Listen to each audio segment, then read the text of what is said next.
What's up, and welcome back to the Section 10 Podcast, episode 577, presented by Underdog Fantasy. It is the home of your 76-62 third place Boston Red Sox. My name is Jared Carabas, and I am a certified G and a bona fide stud, and you can't teach that. And this right here, this is Coley Mick, and he's 7 foot tall, and you can't teach that. And this right here, this is Tyler Milliken, and he killed his dog Bullet, and you can't teach that. Bada boom. Realest guys in the room. Steve, how you doing?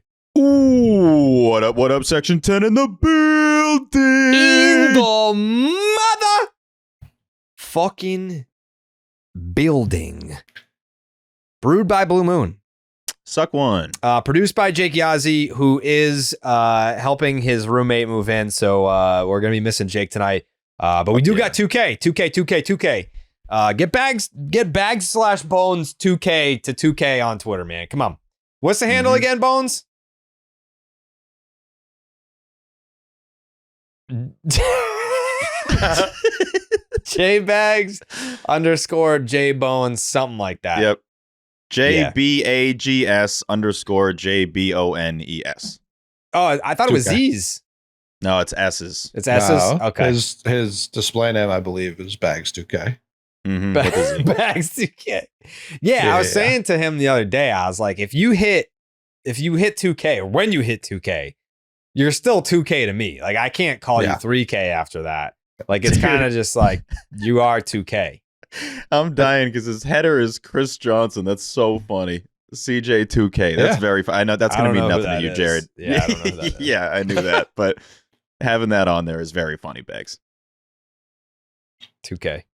Shout him out, man. Shout him out. Much to discuss today. It's a shit series for the Red Sox. So there's no catch up. We hate that. I feel like after a 7-1 road trip, though, like people were like, oh, this is going to be an okay boom pod. Nah. Mm-hmm. Also, I want to say this. Okay, because I know that what's the term? I don't have do I have rabbit ears? I have a little bit of case of rabbit ears. I see and hear everything. You so be I listening. Yeah, I do be listening. So I do have a case of rabbit ears. I don't get upset and offended by everything that I do hear. A lot of it I do ignore. I just want to say, anytime that this show gets brought up on the Red Sox Reddit page, very polarizing reaction. People are either like, I fucking love them, I've been listening since day one, or people are like, Jared Carabas is a dictator that should be assassinated in a desert somewhere. Those are my burners, there's really no in between. Like, people either fucking love this show or hate me. Like, you guys don't really get a lot of hate on there. It's mostly me. Someone said this to me, one of my friends, actually. He's from Jersey. He's always been a Red Sox fan. And this was probably like when Coley joined the show in 2018. So I think the people that are really out on Section 10, I'm going to throw you guys a life raft. I'm going to throw you a J-bone here. So my buddy from Jersey, he was like, I got to be honest with you.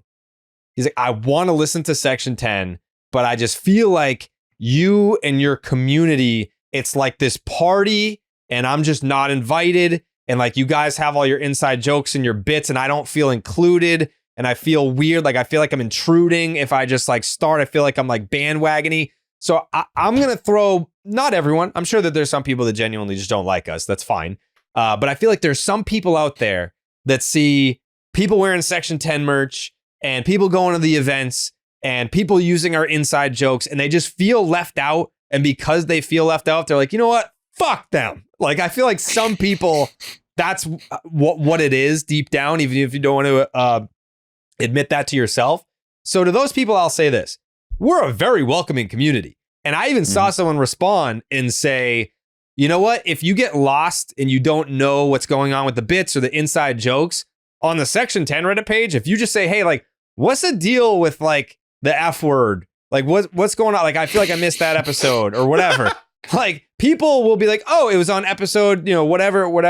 And here's the timestamp. Yeah, no one is like, oh, you don't know that? What are you, fucking stupid? Not a real Section 10 listener if you don't know that. People are like, oh no, it was this episode on this timestamp, whatever.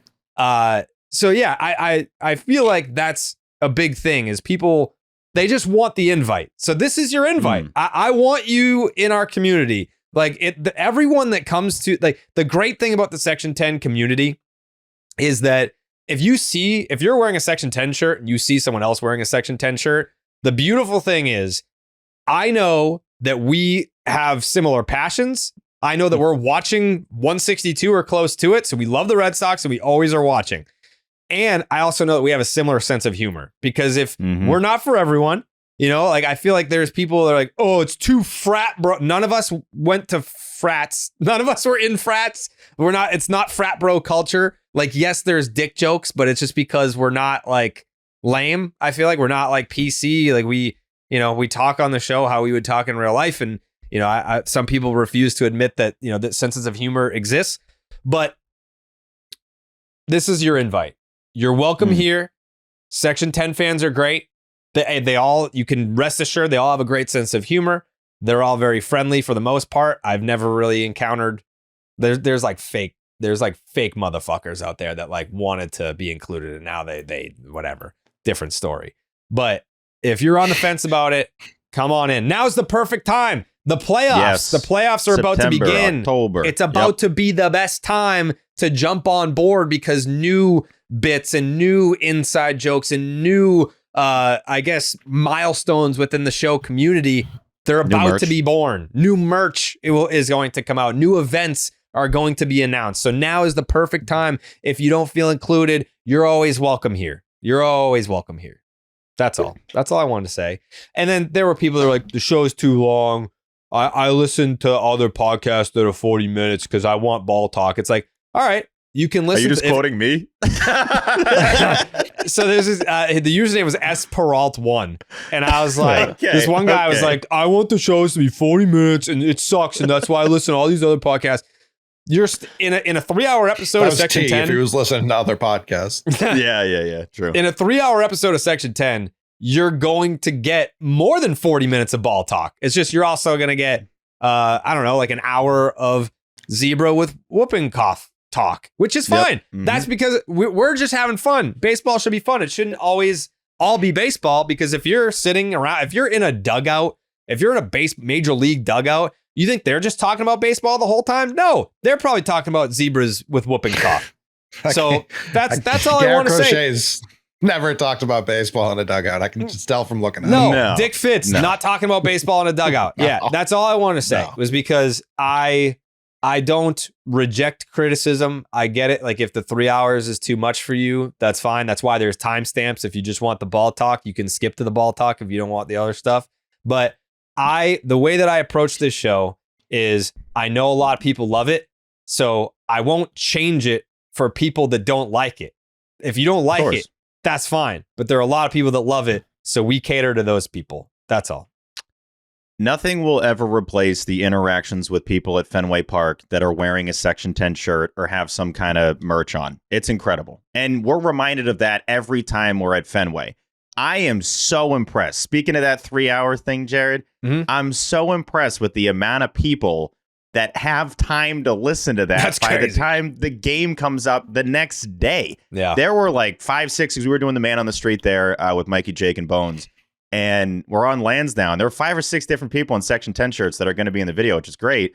But they're all like, you know, first name, last name, what's going on? Like, they just know all the stuff that we just talked about that morning. And I'm like, how did you even? And like, yeah, we flew in from Iowa and we were listening on the way over. It's like, that kind of stuff to me is, you can't replace that. Like, that's my favorite thing ever. And then when you're at the park wearing the merch, you see somebody else in the shirt. It's a great bonding experience. You know, to Jared's point, that they just kind of get it. And so you don't really have to explain it. It's like, okay, we're in the group and it's great. It's a fun community. It's a great community. It's my favorite. Yeah, man. I appreciate any like feedback, criticism, and all that. I think the fairest criticism is, well, Section 10 loves talking about Section 10. Yeah, we get a lot of shit going on. Like, it's more like Section 10 is about a community that loves the Red Sox. It's not just about the Red Sox. There's a lot of stuff that goes on in our world that we like to share with you guys. I would say that the people that kind of either got introduced to me or only consumed my stuff when I was at Barstool, I get why you don't like me. That's fine. I would say maybe hit the refresh button and be like, oh, it's It's different now. Different guy now. Like I'm not like a loudmouth asshole. I mean, I guess it's because the Red Sox haven't made the playoffs. So like, let's wait. Let's wait until November. We'll circle back on that one because I don't know if you even fully liked you at that point. No, if we're being right, yeah. No. I would say that probably that first year after leaving Barstool, I went back and watched like some like stool scenes and stuff like that, and I was like, oh, okay, that's why they hate me. I'm like, I get it now. Like but I mean, it's not an excuse, but I was basically bubble boy until I went to New York, and I just wasn't used to being around people, and I wasn't used to cameras being in my face all the time. And my body's defense mechanism to like anxiety was irritability. So it was not the right environment. Like, I'm glad that I went to New York. Like, it was great for my career and everything, but that environment just, moving forward, not for me. Like I need to be able to like turn the camera on when I'm ready to do that. And then when I turn it off, like have a life outside of that. So like this formula is perfect. But yeah, no, the people that are like, I hate Carabas, Barstool, douchebag, hardo, this and that. It's like, I know that you're referring to the 2018, 2019 window. I know that's what you're referring to. But I get it. I went back and watched it myself, like several years removed. And I was like, okay, I understand. But would love a second chance. And I'm You're very like Bryce much Harper. Sure. Yeah. But what I'm excited about for this postseason run is the content that we're going to produce. I think we are either going to attract new audience, or maybe we do get that second chance with people that were like, whatever, he's a douchebag from Barstool from 2018, 2019. And as I tweeted the other day, T, I'm very excited for your first playoff experience with Section 10. Very excited for that. Like a proud dad. I'm nervous. I want to live up to all the excitement, and I hope we have the runway to live up to that. Just be UT. But yeah, I'm just going to try to be Tyler Milliken and not try to do too much. You know what I was saying the other day was I have so many moments now talking to Tyler where I stop myself and I'm like, now I'm starting to get what Dave was saying a lot. Like Dave's relationship with me when I was like in my mid-20s and the stuff that he would say to me, like now I'm like now I'm in like the Dave role and Tyler is me now. And I'm like, it's like when your parents like, when you'll get it when you're older, when you have kids, you'll understand. It's like Dave should be like, when you have a Tyler, like you'll understand. And now here we are. Good? Is that bad? It's more like a me thing where I'm like, yeah, it's not. I mean, it's a good thing because I think Dave was more. I don't know how to describe it. He was not as nice to me as I am to you, trying to show you the way.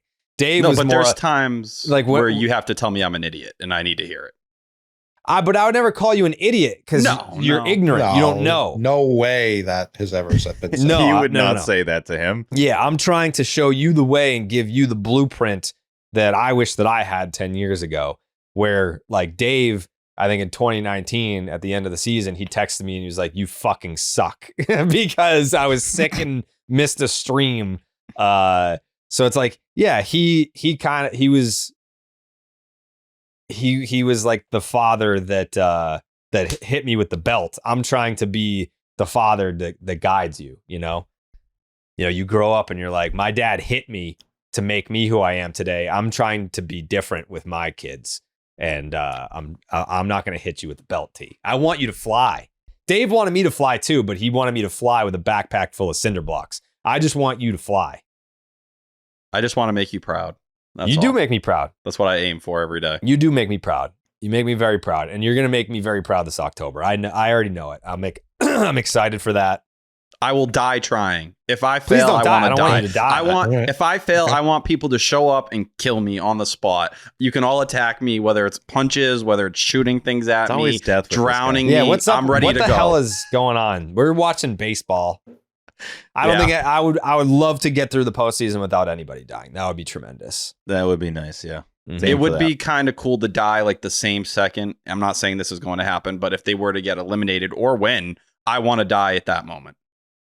Okay. Yeah, see, I still don't want anyone to die. Yeah, like let's just have a really entertaining postseason and make some great content. And hopefully, because as you've learned, T, when we do these events and people show up, a lot of people like to say, I started listening during year X.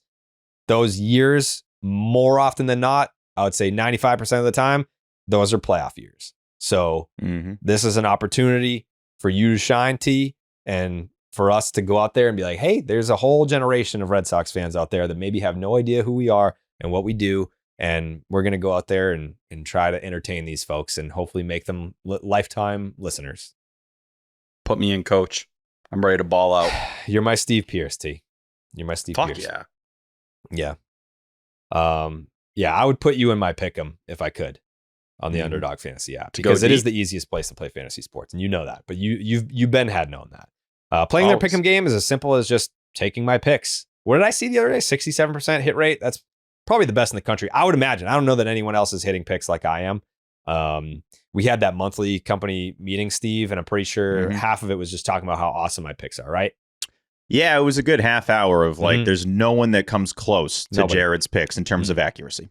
You know who actually has really good picks is William Shatner. Really? Make sure you sign up with the promo code Jared. That's JARED to get up to $1,000 in bonus cash and a special pick on Underdog. That's Underdog Fantasy promo code Jared. Yeah, this was a bad series. But we're not doing negative. We're not doing negative here. We can attack the offense. We can say that it was a bet. What, T? I'm not going to lie. Coley already went pinky. You can't go up index there. Yeah. Okay, I saw it and I wanted priority, but then I realized that I should probably wait till you finish. Yeah, I'm setting the stage. Let me set the stage. Props to me for realizing that in the moment and coming up clean about it. That was a big step forward. Right after this talk of how he's going to mentor you and you just jump in over Coley. He's going to fuck up as quick as possible. Oh, yeah, T. We implemented this system because of you. That's honestly true. Yeah. Yeah. I'm melting down on the mountain. I would love to be able to find my way back to my train of thought when I was cooking there. I don't know Dustin May why we're not going to be negative. Okay, let's go. Yeah.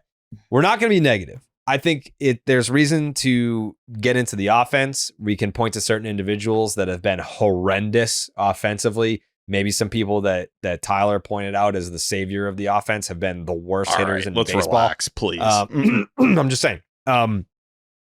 Just an example. Where we need to start on this episode of Section 10 is Payton Tolle. We're starting on a very high note. And I mean a very high note because I went to Brian Bayo's big league debut. That was a moment where I knew I had to be there. It's like, all right, this guy, we always make fun of every time Pedro says he's the next Pedro. He says everyone's the next Pedro. But I wanted to be there for Brian Bayo's debut. The Payton Tolle debut, that felt very different. It was, and I'll admit it was aided by Paul Skeens going up against him. I think, that combination of holy shit, Payton Tolle got called up. It's his big league debut. The Fenway City Connects also added to it. They look clean. It's a debut and you're going up against Paul Skeens. It was a perfect storm for hype and it lived up to it until Greg Weissert. I don't want to go there yet, but agreed, Coley. Agreed. What? It wasn't. It was the skip. It wasn't Greg Weissert. Well, Greg Weissert is the one that blew the game. We'll get there. Alex Cora did not get on the mound. You can say he didn't. He didn't. But to have been at 72 pitches, the most he had thrown in a start. All right. Go ahead. I mean, what are we doing here? I said we're going to be positive, and you guys are being negative right now. I can't have that. I'm not. I put my pinky up for a very specific reason. I did at the top of the show for a very specific reason. I come out of the series feeling like we won 2 out of 3. Saturday was dog shit. Saturday. Yeah, Saturday. Saturday was dog shit. Maybe worst loss of the season, just in terms of like competitiveness on the field, all things considered. Yeah. Friday, if Payton Tolle walks off the mound like he should have after 5 innings, 8 Ks, one hit at that point, a couple of walks, like absolutely shoving, clearly was supposed to come out at that. That's why I never tweet out stat lines. I tweeted that out because it was like, obviously this one's over. When he came back out for the next half of the inning, it was just like, all right, maybe this isn't the best idea. Turns out it wasn't. So yeah, that's why I have a hard time blaming Weissert when he came in with, I hate knowing, hey, this guy's on a short leash. Let's have a guy ready to go for when he puts 2 guys on and then he's ready to go with inherited runners and no outs. I've always hated that. So I'm always going to blame the only person who's capable of doing that. That's fine. But not where I wanted to start. I wanted to start with Payton Tolle going out there and dominating. And not just like, there's a difference between going out there and what did he strike out? 8? Yes. There's a difference between Clay Meredith going out there and punching out 8 in his big league debut and what Payton Tolle did. It looked different. It felt different. The shit was more electric. He basically just took a fastball out there and said, I'm going to throw this until you prove that you can hit it. And nobody was able to hit it. I think the body language on the mound, like he was having sex out there on the mound. Like he was gyrating on the mound. He was floating around with his big balls, just like it was insane. Yeah, it was all of it from a visual presentation made me feel the tingles the entire time. The way that he appreciated the defense behind him, the way that the fastball was just riding up in the zone and guys were like, it's going up. Like I'm swinging under it. I'm waiting for it to come down. It's not coming down. So all of those things combined, I haven't stopped thinking about Payton Tolle since he got called up. Like when we went there, we were there for BP. And we went down by the Red Sox dugout. I got there right after Steve and Jaron Duran fought each other. Or at least I was told of that. I got there right after Duran went down into the clubhouse, and I'm standing there and I'm facing the Red Sox dugout, and I see I don't know, what was it? Probably at that point like 3 hours before first pitch, Payton Tolle pops his head out. And he's like standing on like the steps of the dugout, and we just like locked eyes and just both had this shit-eating grin on our faces. And I was just like, the look was more like, I can't fucking wait for tonight. Like this is gonna be so much fun. And for it to have lived up to the hype. Yeah. How often does that happen? How often does it? I mean, the obviously the fucking finish sucked. The mismanagement of the bullpen, whatever, you should have left him in and you should have had a guy warm up, whatever. I'm talking just his outing, the vibes in the ballpark, how it looked, how it felt. Everything was borderline perfect. It basically never goes the way that it did. And yes, there's obviously negative things to talk about. The Weissert thing, if Cora kept him in too long, those are all valid. Everything's valid there. But tell me I'm being corny here, Jared. I don't think I am. Being at the park on Friday with what happened between Skeens and Tolle, it felt like we were watching like a baseball movie, like live. Like there was drama. It was just different. Like the struts off the mound were great. Also, and this is my favorite part about being a fan of this team, is that the fans just get it, man. They got it from the start. They understood what the situation was, and they understood this one game is way different than the other 161 games that we're going to have. This has a specific set of ingredients that you're just not going to get on other nights. And so he lived up to that to a level that I wasn't expecting. I wasn't going to say, hey, yeah, you got to go, give up no earned. I'm going to call it no earned because he didn't give up any earned himself. 8 Ks, which is the most, I think, in a debut since Dice K. It was great. Dice K had still 10 in his debut. I know, and it was only downhill from there. But no, with Tolle, wow. I mean, it's like it's your buddy on the mound. It's like he's a local guy. The crowd already loves him. I think 70 actually fits him as a number. I wouldn't normally say that, but he looks like he's a linebacker, so it kind of makes sense. I want him and to wear he's a great quote, dude. Ray Bork. He's a great quote. Like the post-game presser was great. I saw a video of Trevor May on TikTok, and I think he perfectly described it, where it's like, I like where baseball's at now, where a kid can come up and he doesn't feel like he has to act like he's been there before. He doesn't have to like be the cool guy and like, no, I'm not going to step on any toes or do anything. He just, in the post-game presser, was like, I looked at all these guys when I was coming out and I said, you guys are really cool. And I'm like, that's just awesome. To just admit, like, you're really cool and this was really cool. It's okay to admit that something was awesome and that he felt like he was floating coming off the mound. That's not corny. That's awesome. So he's comfortable in his own skin. He's going to fit in great here.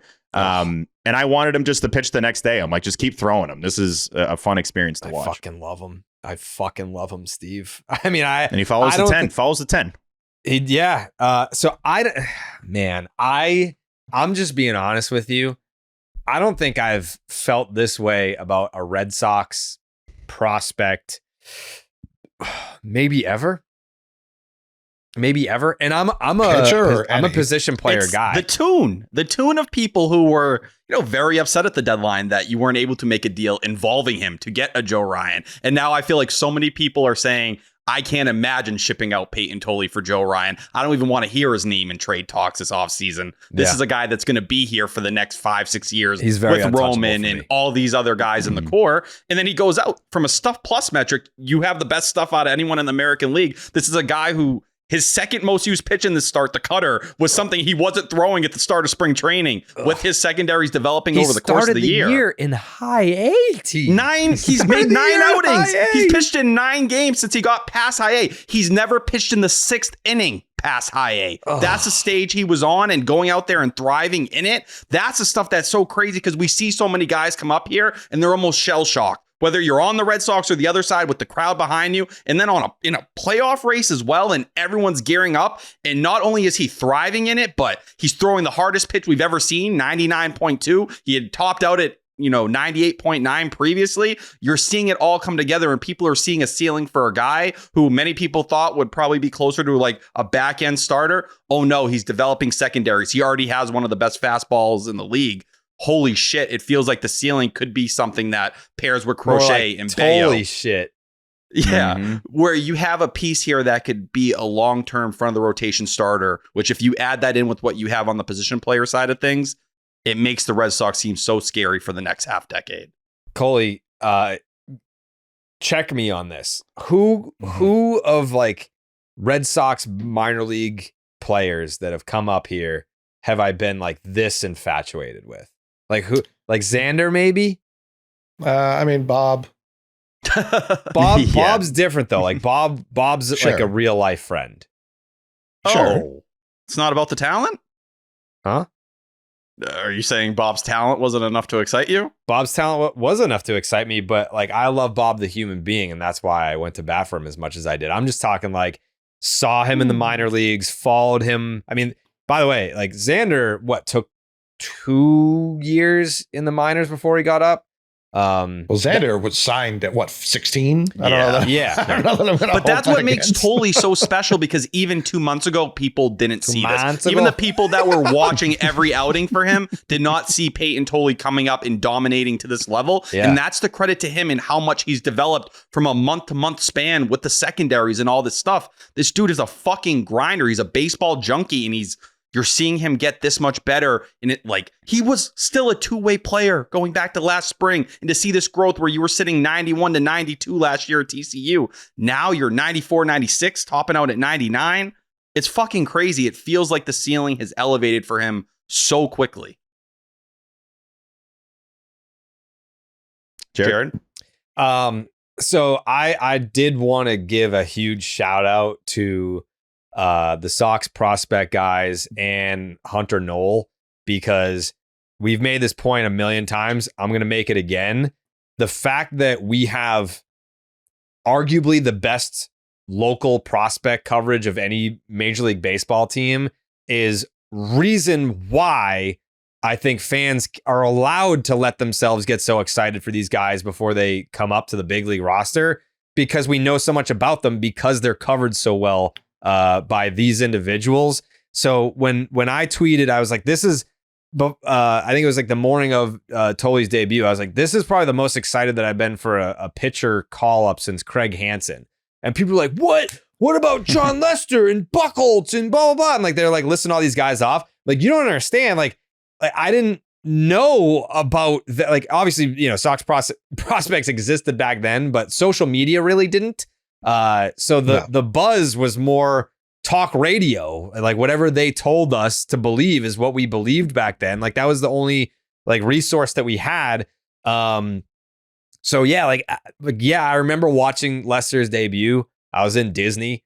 I remember watching Buchholz's debut, but it wasn't like it didn't feel like this with Tolle. Like being able to, like, I think we follow the draft closer than we ever have, where we have access to minor league players and information more than we ever have. There's and more the videos, the social team is a big difference too. Yes. They really hype these guys up and they do a great job. Yes, specifically There's the a Woo Sox prospect social development team. page.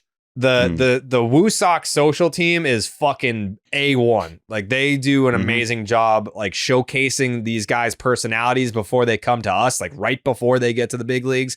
So yeah, I think it allows fans to have a connection to the player before we see them at the big league level. It allows us to be like, I think I'm going to like this guy, or I already like this guy. Like that's what happened with Tolle. I think when he was in Double-A is when I tweeted, I'm a Payton Tolle guy.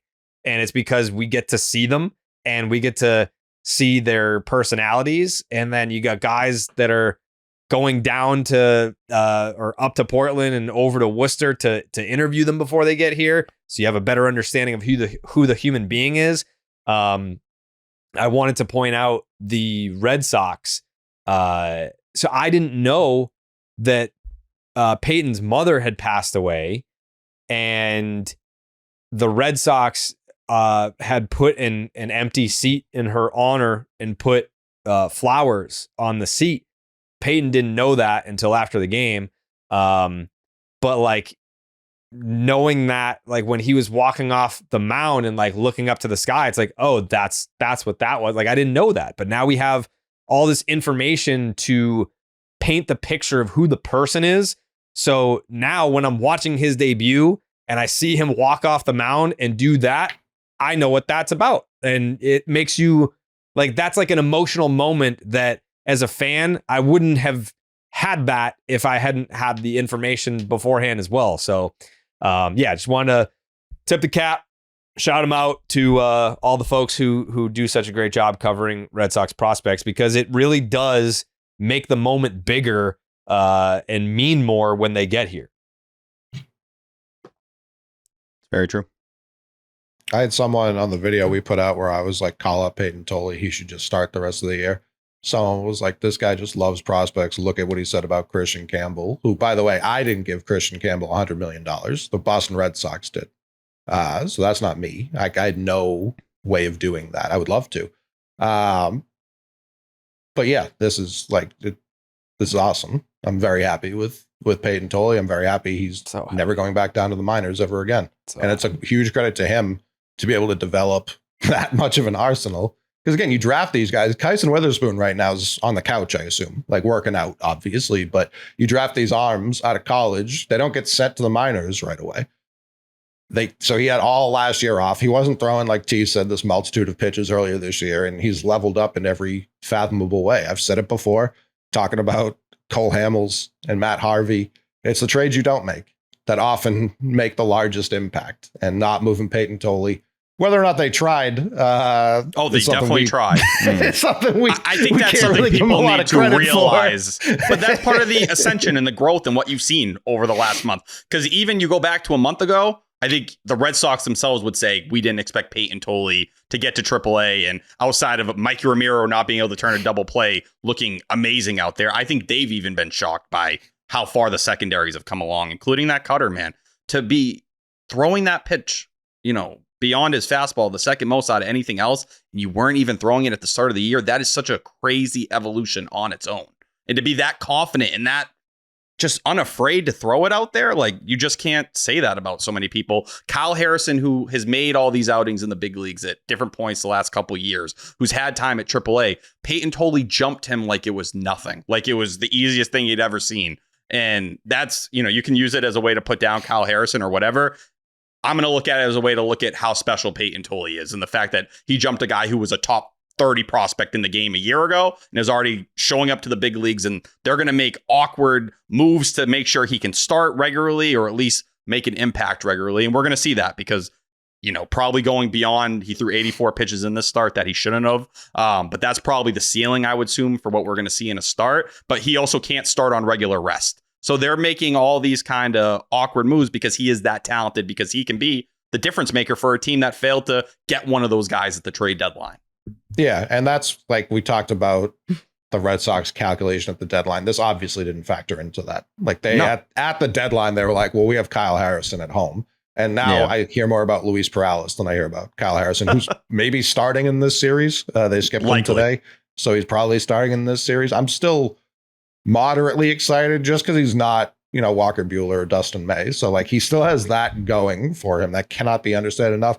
And Tolle, super far from a finished product. I think you saw a lot of breaking balls that just did nothing in this game. And that's okay. Like that's super okay. I think by the time we get to the playoffs, it probably will be 2 to 3 innings max for a guy like that. But maybe it's even just 1 inning by playoff time. And that's a horrifying weapon, Jerry. T, do you have the pitch data? What was it like? I do. Through 5 innings, it was like 82% fastballs. Yeah, he finished 60% overall, 24% on the cutter, 10% on the change, 5% on the slider, 1% on the curveball, which is relatively new, but we saw him break it out a decent amount at AAA, and then 1% on the sinker. Okay. I mean, I would even that's more of a spread than down. it looked like, watching it. I thought it was just like fucking heater. Like it was 100% fastball. Well, he got Brian Reynolds on the slider in the first inning, right? And then after that, you saw he got in a little trouble in that second inning, and that was one of the more impressive things. Second and third, guess what? Fuck you. I'm going to strike out the next 2 guys on my 4-seamer. There's nothing you can do about it. You know it's coming, and that speaks to how good the stuff is. Because yes, he's very heavy leaning on that fastball right now, but it is so good even if hitters know it's coming. As long as you're mixing and going about it the right way, they're not going to hit it. And yes, I'm acknowledging the Pirates. They average the least amount of runs in baseball of any team. So I'm not trying to tell you he's going to be an ace tomorrow or whatever it is, but to see him show up on that stage and handle business, Dustin May's been in the big leagues for 5 years and looked like absolute dog shit on Saturday. Right. Yeah. And it's a team who has had a better OPS with the last month. Yeah. So you can talk about their playing season better numbers. Ball. Yeah.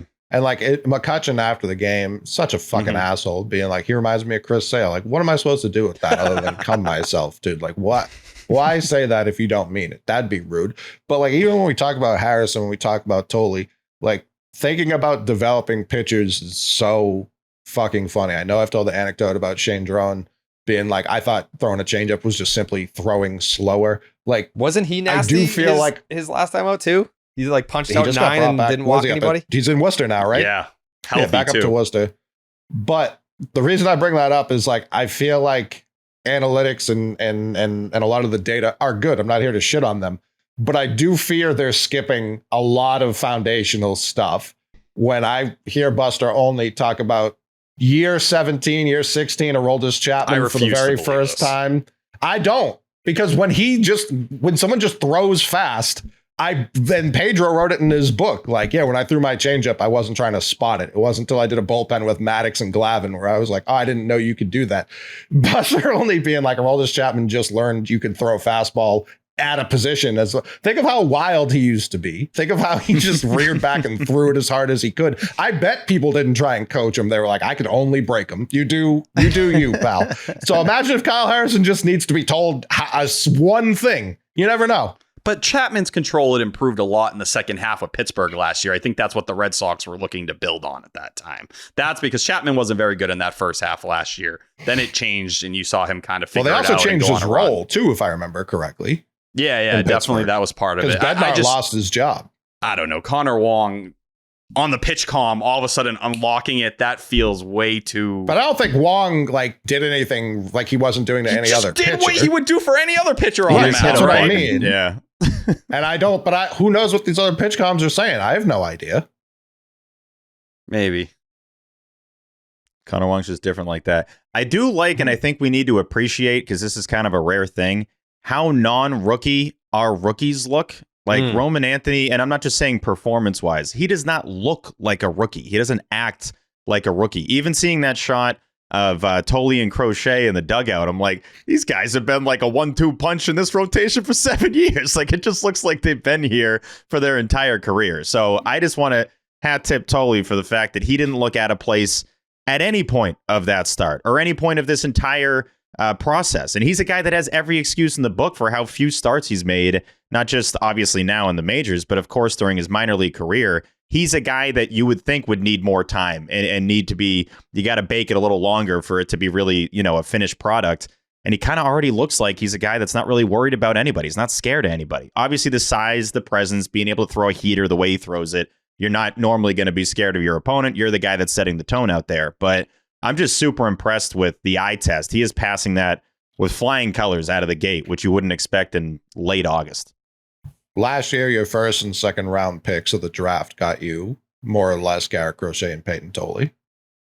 Yeah, seeing Tolle, it's unbelievable drafting. That's real drafting where I come from. Look into next year. It's like nobody sees that guy starting the year in AAA. It's like the way he looks right now. It's like, oh no, he's going to be part of this rotation moving forward. And that's the stuff you get excited about. And even if it isn't a limited role in the playoffs, you get that 2 out of 3 innings. Good luck. It's going to be as good of a bullpen weapon as teams can find. Something very funny just happened. Okay. What? Is it who's getting called up? So I'm on the last episode that we did. My Wi-Fi went out, and it's been out ever since. I'm on my hotspot right now. On Friday, a technician came to my house, but my doorbell is Wi-Fi, and the cameras are obviously Wi-Fi. So he just stood there and then canceled the appointment and left. Didn't call and say, hey, I'm out front, just left.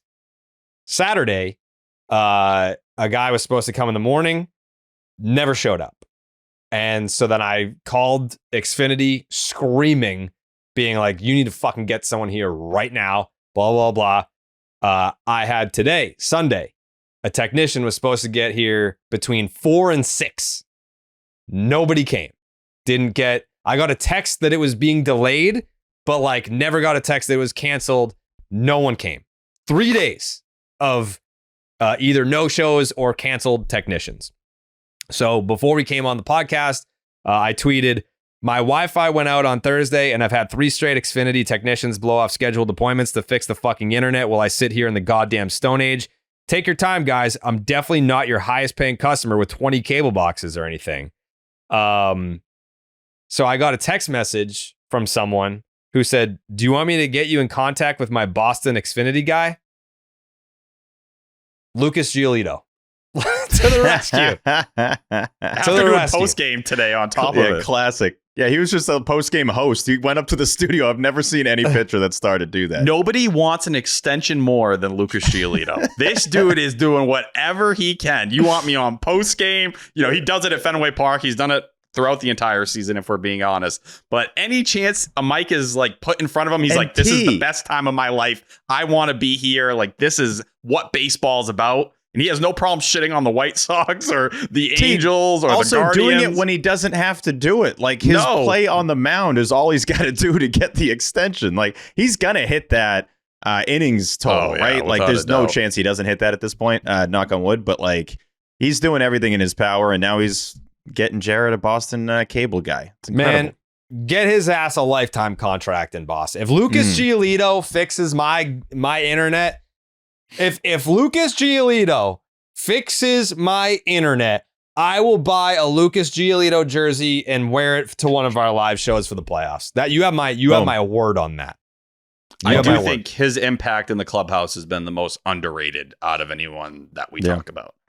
I don't want to go too far. I know Game 3 we have plenty to say on him, but we talk Story, we talk Bregman, we talk Crochet, all these different voices. I think Giolito's voice has been just as crucial, especially on the pitching side, but seemingly someone 100%. Who's brought a lot of people together.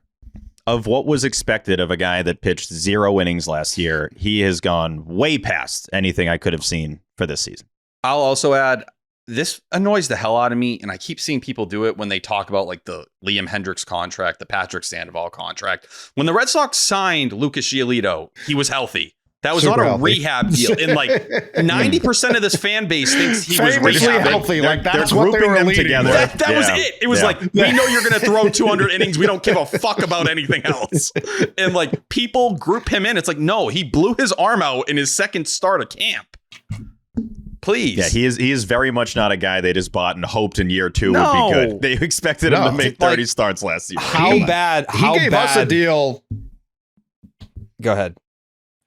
I was gonna say he gave us a deal so that he could opt out after 1 year because of how horrible his previous year had gone. Go ahead. How bad does your customer service have to be if Lucas Giolito is the guy that's fixing my fucking internet? How bad? That should be the follow-up tweet. Like, here's the deal. The guy that just started for the Red Sox today is trying to fix my cable. Before and you. had 3 people that can't even show up.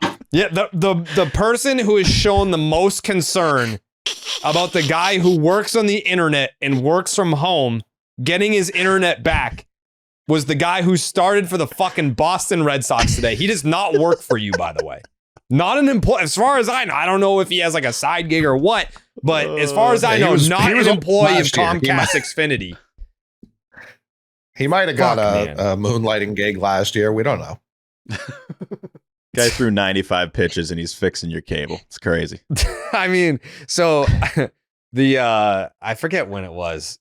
It was definitely before he started to get hot. It might have been right after that Angels start. And I mean, as I've illustrated, like I've known Lucas since 2019, and I don't like to bother guys when they're on my team. I don't like to bother guys when they're on my team, but he was like, now I'm on your team. I never hear from you anymore. So now I will text him after his starts. Like if he does well, I'm like, fuck yeah, dude, let's go, blah, blah, blah. This worked great today. But he pitched well today, 6 innings, 1 earned run.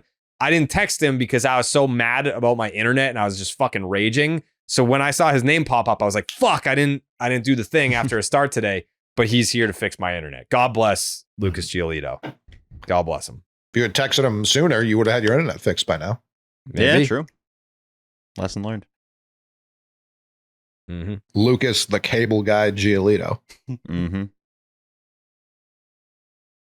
Mm-hmm. That's crazy. What a guy.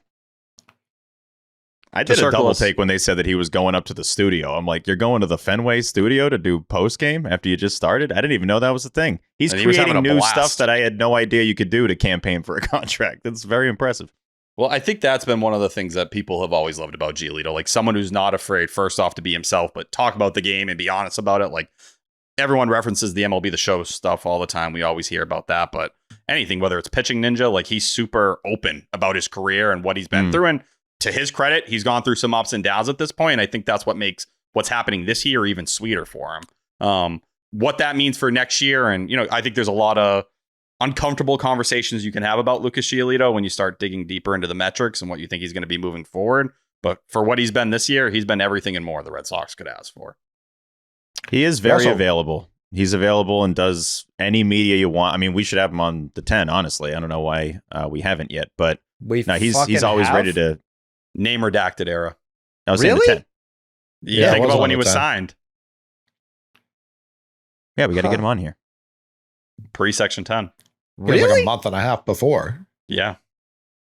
So was the Chris Sale Von Grissom trade. It was all within that week. Really? Really?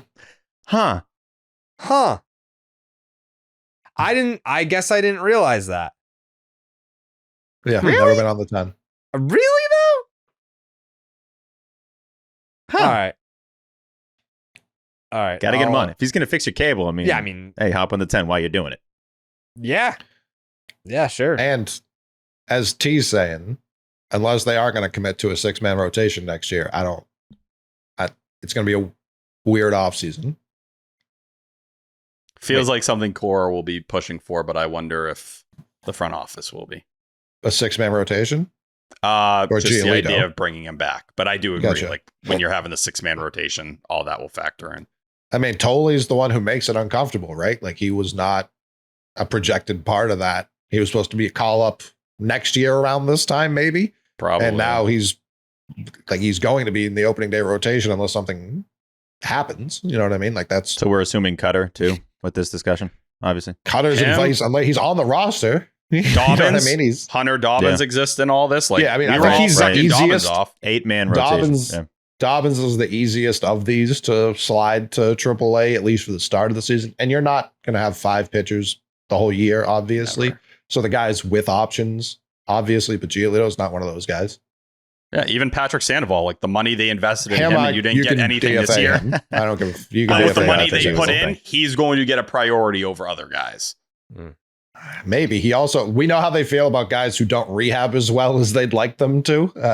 So we'll see. We'll see if he isn't just non-tendered or we'll put on waivers. I don't know what his No, I don't think it situation would be that far with the deal he gave him. I wouldn't put him in that camp. Because he's on the books for what, money was this $9.25 year? next year? What'd you say, Coley? I thought they gave him most of the money this year. Well, from an talking- AAV You standpoint, talking it Giolito's doesn't matter. contract right now? No, we're talking Sandoval. Yeah, we're on Sandoval now. Yeah, Oh, 2 okay. years, Yeah. 18.25. For the people who claim we don't talk ball, we're talking about a pitcher who's never pitched for the Red Sox, but is Probably in the never will. organization and taking up a 40-man spot. Yeah, Yeah. probably never will. You don't think Patrick Sandoval will ever pitch for the Red Sox? You know what I do think, T? I think I need a fucking blue moon. That's Tell what me I about think. it. Yeah. Born in a ballpark 30 years ago at the Sandlot Brewery in Denver, no baseball date is complete without Blue Moon Belgian White. Blue Moon's bold flavor, bright explosion of color, and iconic orange slice ritual guarantees a one-of-a-kind beer drinking experience year-round. And for those occasions when you want a lighter option, reach for Blue Moon Light at only 95 calories and 3.6 grams of carbs per 12-ounce serving.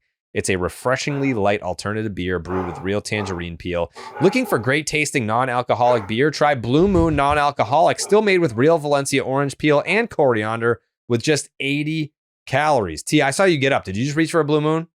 I did. Yeah, I figured that you did. Yeah, that's such a T thing to do. He's always like, I'm actually get me a Blue sitting Moon." on a bunch of the cans right now. Why?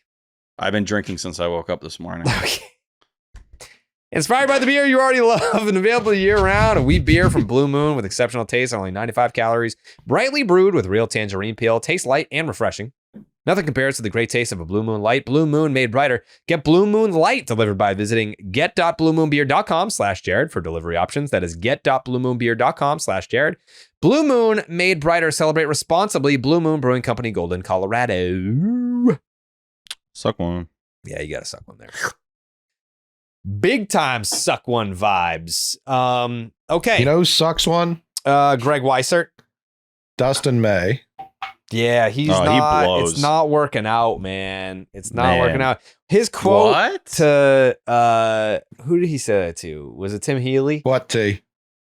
No, nothing. No, I he's was just acting like surprised. shocked Like, wait, he's that bad. Dustin May isn't good Yeah. at baseball. Well, he was yeah. scrolling, so I thought we made No. another sick call up. The only news Yeah, we've it was gotten just is that acting. Christian Campbell will not be the September 1st call-up.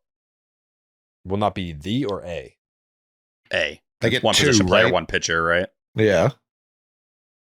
Okay. And it can't be Toro either. Not that I think anyone's like, please bring me Abe Toro right now. Got to get him. Dustin May has been bad, man. Stinks. I don't know what I was expecting. I was definitely expecting Yeah. better than this. I don't think I was expecting him to get into the quote unquote Bailey lab and turn into what Giolito and Bayo have been this year. But I definitely was expecting better than this. It's been objectively bad. I'm going to put him in the same category that I put Jordan Hicks in, which we'll get to Jordan Hicks. Like, I understand he's not the closer. He's not the setup man. Don't worry, bud. We're getting there. Yeah, we're coming for that ass Jordan Hicks. But I think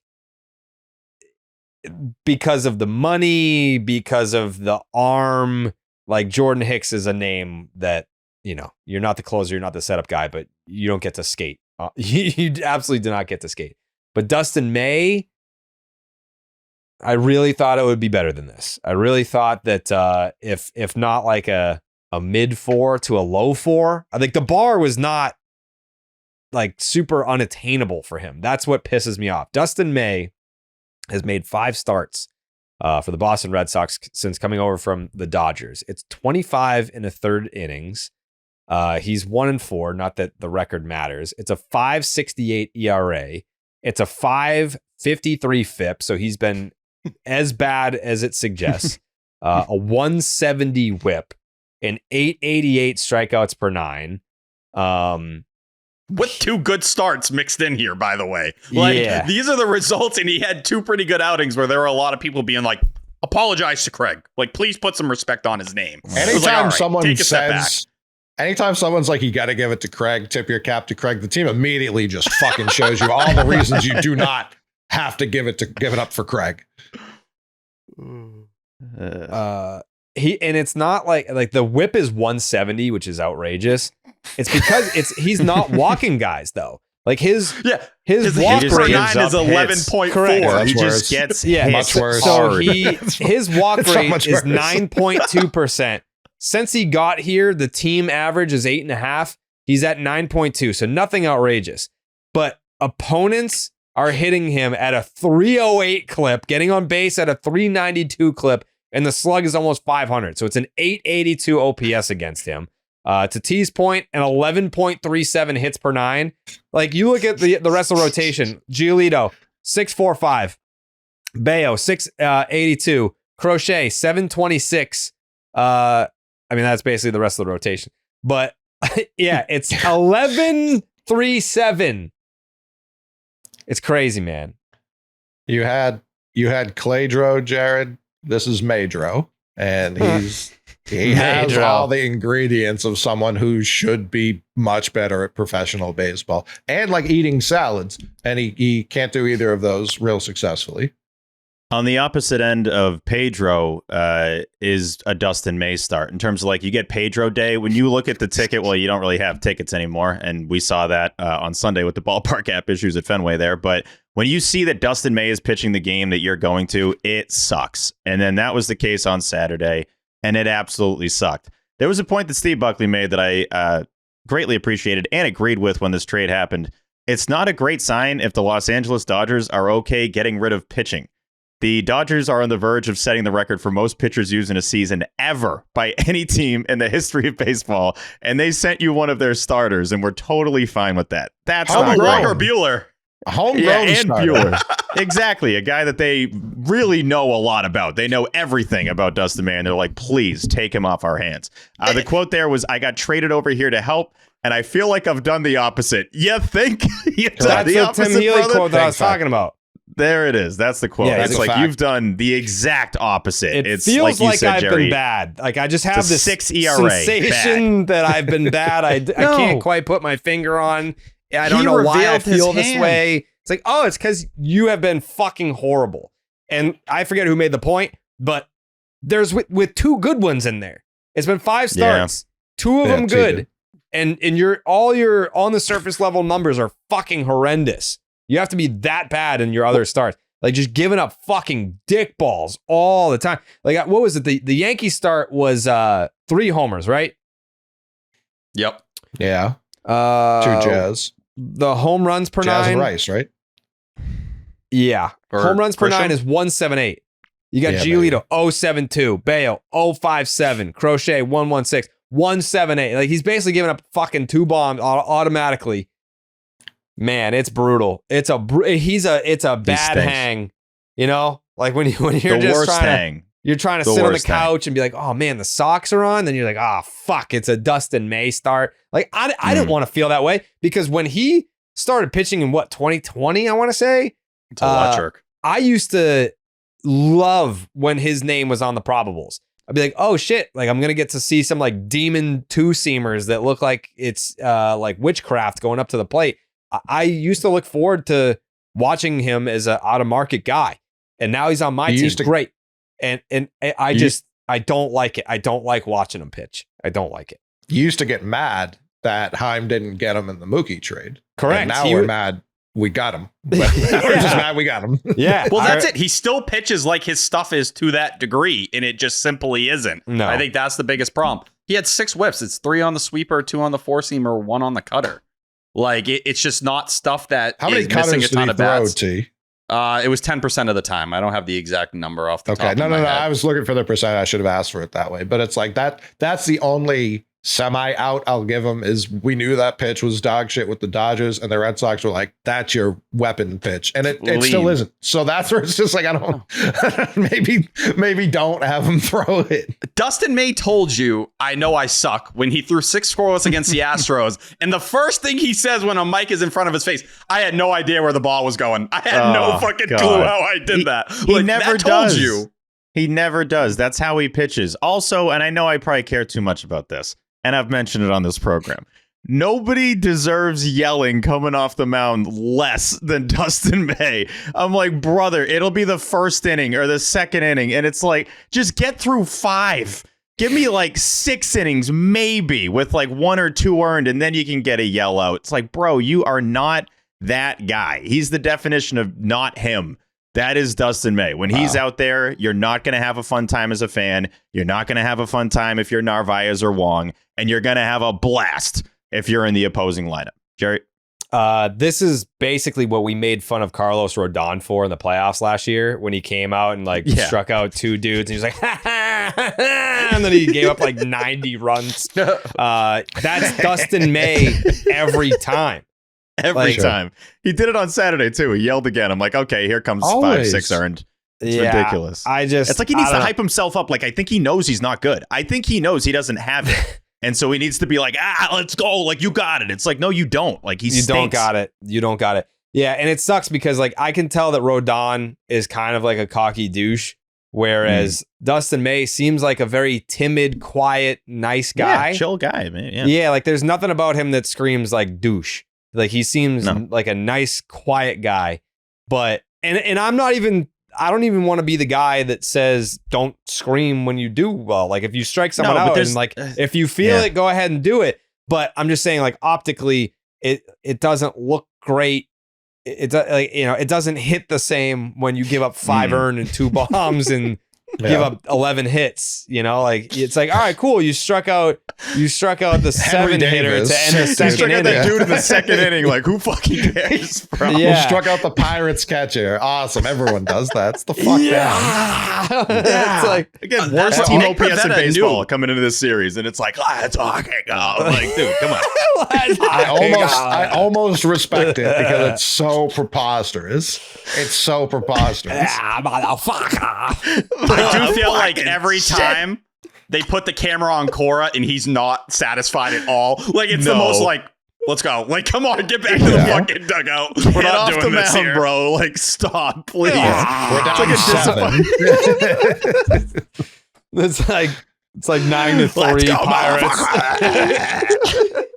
Remember when Erod spiked his glove when he gave up the tank? Yeah, was that the Puig? Yeah, Puig. Yeah. Puig. When he spiked his glove, like he averages one of those per inning. He averages that level. He's always of like explosion per inning.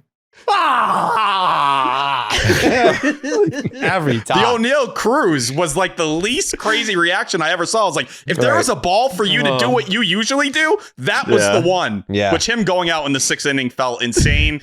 But compared to your bullpen usage the day before, I guess you got to pick your spots there. It is very funny that he does give you both of them. Like, if he's coming off the mound, he struck a guy out, it's let's fucking go. And then if he gives up a homer, it's like,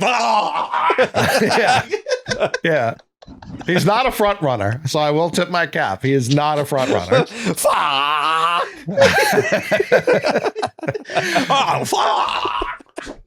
He knows once every 5 days he's going to see the farthest ball ever hit by a human. It'll be because of him throwing it. And So the he's surprise just ready level's to go, always there. The surprise level is always there. Like, I don't do this. Yes, you do. You know, you do it every time. You do it every time. Every time. It's so you, brother. It's your thing. It's your thing. God, yeah. Yeah, That's tough. where it's like Craig has some unbelievable hits, and his misses are as good as, like, as pungent as the hits. Like, that's how wide of a net Craig casts. He doesn't get any like average players. They're either unbelievable or you're like, how did you even get this far in the sport? I mean, Mats has been awesome. Mats has been good. Yeah. Definition That's of been it. great. Yeah, Mats has been Mats has been awesome. Like, you were able to go to him for a save when Chapman was down. Like, you don't have Whitlock, and it's like, all right, can I trust Steven Matz, sure, go out there, shut him down. Like that's nice. But Dustin May, it's Matz or Hicks. It's Hicks. You're like, this is the worst pitcher I've ever Oh my seen. God. You should never play baseball again. It's so bad. I gotta. Let's just. I'll leave out the person. Okay. Oh, please tell me what I think you're about to say. So I asked like a talent evaluator, what am I missing here with Hicks? Because like I'm hearing Cora give him the Anthony Volpe, Aaron Boone. He turns into Aaron Boone. It's disgusting. That's Yoshida what gets it too. That's what I said. That's what I tweeted. I was like, I did not envision Cora going with the Anthony Volpe, Aaron Boone defense when it comes to Jordan Hicks, because he is horrendous. And it's not like, you know how with relievers, if I make 9 appearances and one of them is really bad, then my numbers look like they suck. But it's like I had 8 scoreless, I had 1 blow up one, like whatever. You know, it's like your ERA and all that shit can get fucked from the whole season can get flipped with 1 appearance, right, T? Mm-hmm. Yes. With Hicks, that's not the case. He just sucks almost every time that he pitches. And so I asked this talent evaluator, I said, what am I missing with Hicks? And the response was, well, Joe Kelly turned it around for the playoffs in 2018. No. And I was That's like, not how this goes. No. I was like, I don't look at Jordan Hicks and see Joe Kelly. I don't. I don't. When I look at Jordan Hicks, I look at someone that throws really hard and doesn't strike anyone out, still somehow gives up a ton of hits, and they're hit hard. It's not like he's not getting dinky dude to death. It's not like, oh, a bloop here, because even that can happen. And I'll be the first to make excuses for guys if I feel like the excuse needs to be made. You can be a reliever that it's like, all right, if you're not watching the game, then you don't understand. Bleeder here, CNI ground ball up the middle, whatever. And next thing you know, I gave up 3 runs and it looks like a shit outing when it was really bad luck. Jordan Hicks, it's not bad luck. There's no excuse to it. I want to know, what are the Red Sox seeing that I'm not seeing? When you're running to his defense and being like, we're really close. It's like, are you? It's every time out, it's the same shit. Yeah, I expect anything to change, honestly. I was looking at the stats for Hicks, and this is what jumped out to me, and it matches the eye test of what we've been watching with him. At least 1 base runner has reached in 15 straight appearances for Jordan Hicks. That is atrocious when you're a guy that averages 1 inning per appearance. Like, I'm going to be in the here opposite and of Chapman. Exactly. It's just like looking at the opposing dugout. You guys, one of you guys is getting on, like, and probably multiple, so get excited. I'm going to up all your numbers right now. It's going to look great. Yeah, it's literally the exact opposite of Chapman. Like, that's what it is. It's a guy that throws hard, has no idea where it's going, and is walking dudes, giving up hard contact, and super unreliable. When he comes into a 1-run game, it's like, what the hell are we doing here? It's almost like forfeiting the game at that point. And of course, he gives up a run. He can't not give up runs. It's what he does seemingly every time. But bare minimum, like a good outing now for Jordan Hicks is like 1 inning, 1 hit, 1 walk, and 1 K, and somehow no earned. But that doesn't even happen. Like, that itself is a rare appearance for him. So he's just super unreliable. He'd had 3 straight scoreless appearances, but he had somehow struck out 0 people over those. Yeah. And it's like, how have we tried telling him like fastball inside? I don't know if he's getting the same pitch count as Chapman. He didn't agree with what the Red Sox told him to do initially, and then he was blaming it on Connor Wong. So there wasn't like there was a sense of accountability. It's the opposite of Chapman. Yeah. He's already. They tried to get him to throw a sweeper. He didn't really like the idea of it. He wants to throw a harder slider. What they're into, as you guys said, it's 92nd percentile fastball velo. It's 95th percentile barrel percentage and 95th percentile ground ball percentage. You That's throw hard. shocking. That's his barrel percentage. I know. It feels crazy. Now, if you go up, it's like 23rd percentile expected batting average, but 8th percentile chase. So if it's outside of the zone, nobody's swinging at it. And the whiff percentage is 33rd percentile. What's his extension? Or strikeout. It's 57th average. Okay. But with how hard he throws, that should play into it. If you're setting, upper 90s, sure, okay, or really closer to mid 90s. I think that's the other thing. We're not seeing like the the once upon a time 100 mile per hour, 102 Jordan Hicks, right? Like this is a different version of him. At this point in time, he's averaging 97.5. It's just the body language out there feels horrendous. We already know there's been a little bit of a miscommunication or disagreement on what he is throwing out there. And now you look at it, the difference between him and Walker Buehler, it's the fact that he's getting paid $12.5 million the next 2 years. So they're going to continue to fight and try to get him back to where he was essentially in 2023. Jerry? It doesn't even feel like it's been this many, but he's had 3 outings where he didn't allow an earned run, a walk, or a hit.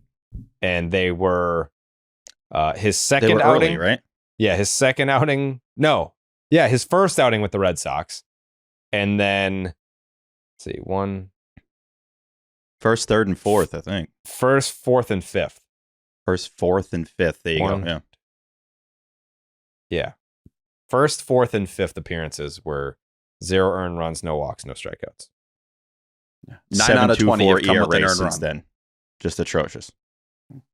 This is a guy just trying to look at the human side of this who was moved across the country and simultaneously told you're not starting games like ever again after he was just given a big contract and offered the same contract by the team you were traded to do exactly that. So like the human element, Jerry said on here, he's the first guy out. He's driving home with his cleats and uniform on. There is a human element where it's like, I'm sure the Red Sox do want to give it to next year, especially with the money T's talking about. You gotta find a ligament that's a little loose or something. Like he just cannot be contributing to this year's team. Like give him the offseason, see how it looks in the spring.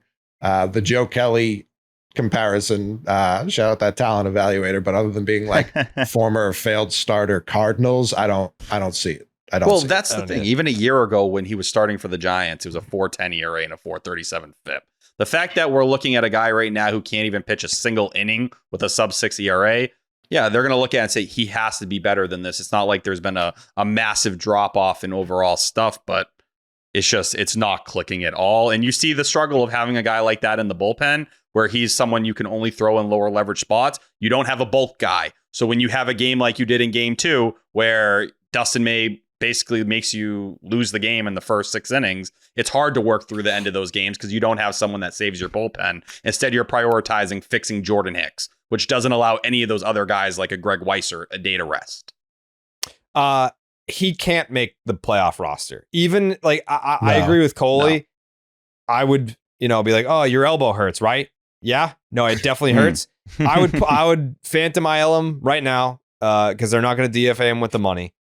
But even if they don't Phantom IL this guy, he cannot make the playoff roster. And if he's not, if he's not making the playoff roster, then who's getting that spot? You know what I mean? Like I don't know. It can't be Isaiah Campbell. Their righty options are not plentiful if it's not Hicks. So I don't know what the solution is. T, like, do you know G1? Yeah, Luis Perales. He is on the 40, so that does clear a hurdle. To me, it feels more like some combination of Cooper Criswell once his elbow gets right, Tyler Uberstein, who hasn't got a chance, but I think would offer some really intriguing stuff from the right side. Tyler Uberstein? Yes. Yeah. He's solid. There's something there. He's a Rule 5 guy. Hold on. I'm not saying he's not solid. He's solid. You didn't read my article, clearly. You didn't fucking send it to me, T. So it's on my Twitter page. No. Yeah, you gotta go. You gotta go. I mean, everyone here on this podcast is a witness. I have told him, if you write something, you send it to me. He's trying to say before, it sounds like. But no, there's no way. If you don't send it to me. Even if you wrote the article before you sent that, you still should have sent it. Yeah, you have to send it. Yeah, I specifically asked for his articles to be sent to me when he does write them, and I haven't gotten one. Haven't gotten one. Since would you rather Jordan Hicks or Zach Kelly? Season on the line. There you go. ZK. Yeah, I think it's pretty comfortably easily. Yeah, it's pretty easily Zach Kelly. I don't think it's really a discussion. Yeah, I mean he's. Lou had mentioned this when he was walking the old dog, and I definitely agree with this. That you don't want to lose your mind over guys. To what you're saying, Jerry, that aren't even going to pitch valuable innings for this team. We're at the point now, it's September. Obviously, we know the guys that suck on this team. There's not a lot, which is great. He should No, I be. know he should be, but like I think we've seen enough where we know that like this is not going to be a valuable arm for this team in the next 30 days and obviously into October. So we know what we have right now. We know the good guys. We know the bad guys. The bad guy list is pretty short, so you don't want to lose too much sleep over those dudes. When realistically, and I'm sure we'll talk playoff picture, not much is going to change from now until September 30th. But I do worry about those Weissert is guys. kind of teetering on that line. Like he was I know. in my group of guys that I was like, yeah, sure. I have 5 arms I can trust. He's not in my trust list, but he's not in like non-trust list. He's kind of He just middle matched right now. his appearance total from last year. So I was going to he's say already he done was that. what, And then he second on punched the out team the last year? side. After he gave it up on Friday, he came in Saturday and punched out the side. So it's like, all right, Greg. Like I don't know what to make of you right now, Greg. I really don't. You really fucked up my Friday. I will say that though. Even in Wasn't great. August, it's a 318, 277 FIP. Like, he is what he is. He's going to be a low leverage right-handed arm for you. With Justin Slayton back, and I think that's something you look at because he hasn't looked overly sharp with these cutters that are sitting right in the middle of the zone. No. But it should be him and Whitlock giving you, that 7th, 8th inning regularly. Like, Greg Weissert, the role you saw him in following Tolle, that should be what his role is a majority of the time going forward. You just don't have that bulk guy, which, you look at the second game and you have to get him out there for an inning and he looked good. Now with rosters expanding, maybe that equation changes a little bit here. But yeah, talking right-handed arms, it's like David Sandlin's transition to the bullpen has not gone very smoothly. Awful. Yeah, so like those are the kind of things you're looking for. It's the Zach Kellys of the world. Nick Birdie still sitting down there if they want to add him to the 40-man. Isaiah Campbell on the 40-man, or are you going to just add another lefty to the group? Probably not. And Alex Hoppe, who I think people were starting to feel pretty good about, has kind of gone off the rails again too. I know it's mostly a joke. I think paralysis is more of an option than people want to admit. If he's ready to go, that's the bigger thing to me. I wouldn't be scared to air it out and see what it looks like. But Sure. No, I mean, it's G1, but I would still like to see, because I made this after the last time Dustin May shit his pants. Like, Bayo has been helped tremendously by pitching from the stretch. If they're going to bring up Kyle Harrison, which it sounds like they're about to, I would rather him and taking Dustin May's spot in the rotation and Dustin May coming out of the bullpen. He has the mentality for it. He definitely has the mentality. And he could give you 2 innings if you're looking for a bulk guy.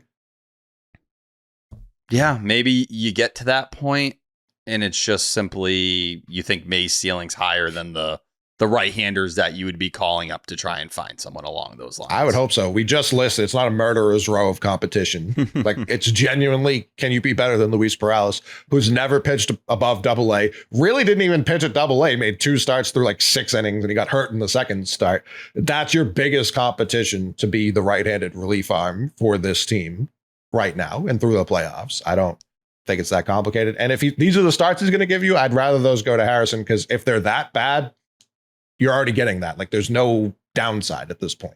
Yeah. And now at this point in the season where you are, obviously August 31st, you're going to have at least one off day every week. But with Tolle not being able to pitch on regular rest, are you looking closer to the 6-man rotation at that point? It just losing Cooper Criswell, talk about he would have been a good piece right down the stretch here, someone you could have leaned on. And we haven't heard much about the elbow injury and how close he is one way or the other, but that's turned out to be a pretty significant loss. Would you believe him if they told you about it, T? If they told you about his injury, would you believe him? I would hope they tell me it's bad. They had Willie Abreu juggling on MLB Network, and then they was like, yeah, no, he'll be fine. And now we may never see poor Willie again, Jared. I'm trying to find that. Okay, here it is. This was on the 29th. So this was what, Friday? Yep. This was after Hicks sucked on Friday. Since making his Red Sox debut on June 30th, Jordan Hicks has allowed 12 earned runs in 17 1/3 innings. That's a 6.23 ERA and a 1.73 WHIP. Bernardino, Slayton, Chapman, Matz, Whitlock, and Wilson have allowed 9 earned runs combined in 79 1/3 innings. That's a 1.02 ERA with an 0.86 WHIP over that same span. So that was after Friday night. Hicks pitched Saturday too, right? And he gave up runs. Yep. Yeah, so he fucking sucks. I don't get it. I really don't. I don't know what they see. Maybe they're saying it because they have to. And again, I tweeted out a Masataka Yoshida stat today because he also sucks. And it's the same fucking people. it is personal with Yoshida. You only come after him when he's bad. Hicks is on my list. Wong has been on my list, and Yoshida also on my list. And May. Yeah, like if you're bad, I'm gonna say you're bad. If you're good, I'm gonna say you're good. I don't understand like the Masataka stands. Like I love the guy.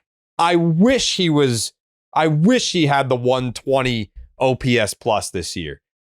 You're a designated hitter. Your one job is to hit, and you're not hitting. Like, come on. And it's tough. He showed up against Paul Skeens, and it's like, where the fuck has this guy been? Like, he's shooting the ball the other way again, and you're getting the walk, and it's like, all right, these are good at bats. He definitely did. His future teammate.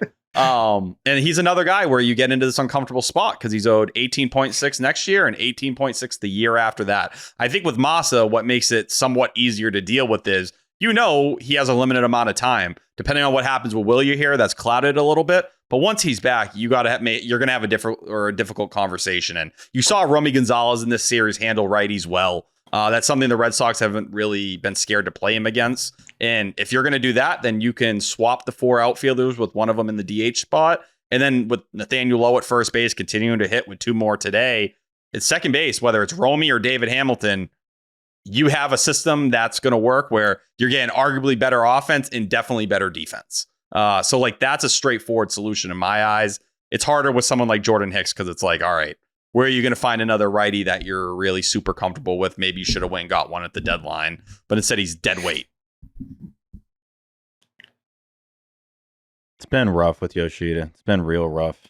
I mean, Jerry, you mentioned it, but like obviously we don't want it to go this way. We didn't want it to end up this way. He had good moments with the team and has had good moments, but they feel so distant at this point. He's kind of becoming the new Connor Wong with 2 outs when he comes up. You're like, well, this inning's over. Like this isn't going to happen. And even looking at any of the clutch stats on BREF today, entering Sundays, 118 with runners in scoring position, 133 in late and close situations, 135 with men on. He's 317 with nobody on. So this guy's incredible when there's really no stakes to be had. Hit him lead off. Exactly. That he's clearly your leadoff guy, but 8 extra base hits and 124 plate appearances this year. It's rough. It's rough. And yeah, half your title is hitter, and he is anything but a hitter for this team right now. It just sucks. And we want to root for him. We want this guy to be, like on a Section 10 shirt, and he's just the exact opposite of that this entire season. And he's not walking. That's he doesn't get on.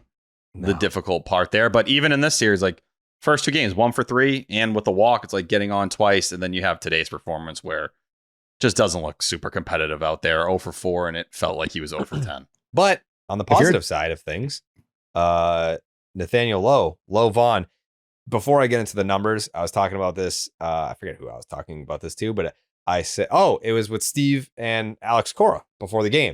I was like, how depressing is it that we started calling Nathaniel Lowe Vaughn and like the younger fans don't get it because Mo Vaughn was not a part of their childhood, or some of them thought that was like his middle name or something. I'm like, damn it. This is not good. T never saw him. I never saw him play. I have no memories of Mo Vaughn besides MLB video game intros. I didn't expect you to have seen him play, but when we said Lowe Vaughn, did you get it?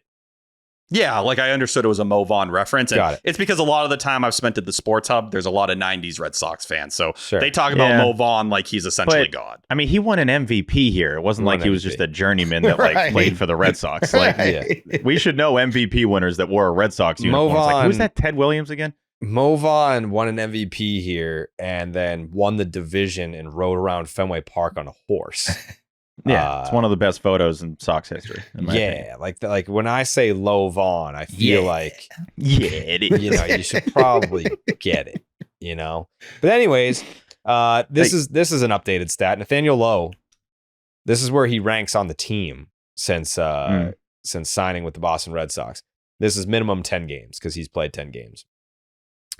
His 323 batting average, second on the team. 389 OBP, second on the team. 484 slug, second on the team. 873 OPS, second on the team. 375 weighted on base average, second on the team. 11.1% walk rate, second on the team. And his 7 RBI, that's third. I mean, obviously, I don't need to say it. He's second to Roman and everything. Like if it's you and Roman, then yeah, you're doing something right. Talk about how lucky you are, though. Like, that was another thing you did not take care of at the deadline. And we saw Carlos Santana recently get released or, go through the entire process, and he's now with the Cubs. But you lucked out, and you were able to get Nathaniel Lowe, and so far he's been everything you could kind of ask for. It's scary how much he looks like Travis Shaw at times. It's like jarring almost. Even today when he was getting beat by velocity, I'm like, that looks like Travis Shaw's swing at the end. And Travis Shaw was really good for you down the stretch in 2021. People forget that, but it's like, oh my God. Yeah, I can kind of see why you went through some struggles, but he's doing everything. Even today, like the pop-up, it somehow bounces off of his glove and lands on his chest. It's like, it just feels like he's part of something special. And sometimes it's better to be lucky and you kind of just roll with it. But so far, I'd play him every day at first and not think too much about it. Yeah, I think that's the plan. Mm-hmm. It just makes it easy with second base. Like, let Romy and David Hamilton handle it. And then once Buehlier's back, like, you're going to have to do something with Yoshida. He's just, wait. Jerry. Question for the panel, if anyone wants to answer it.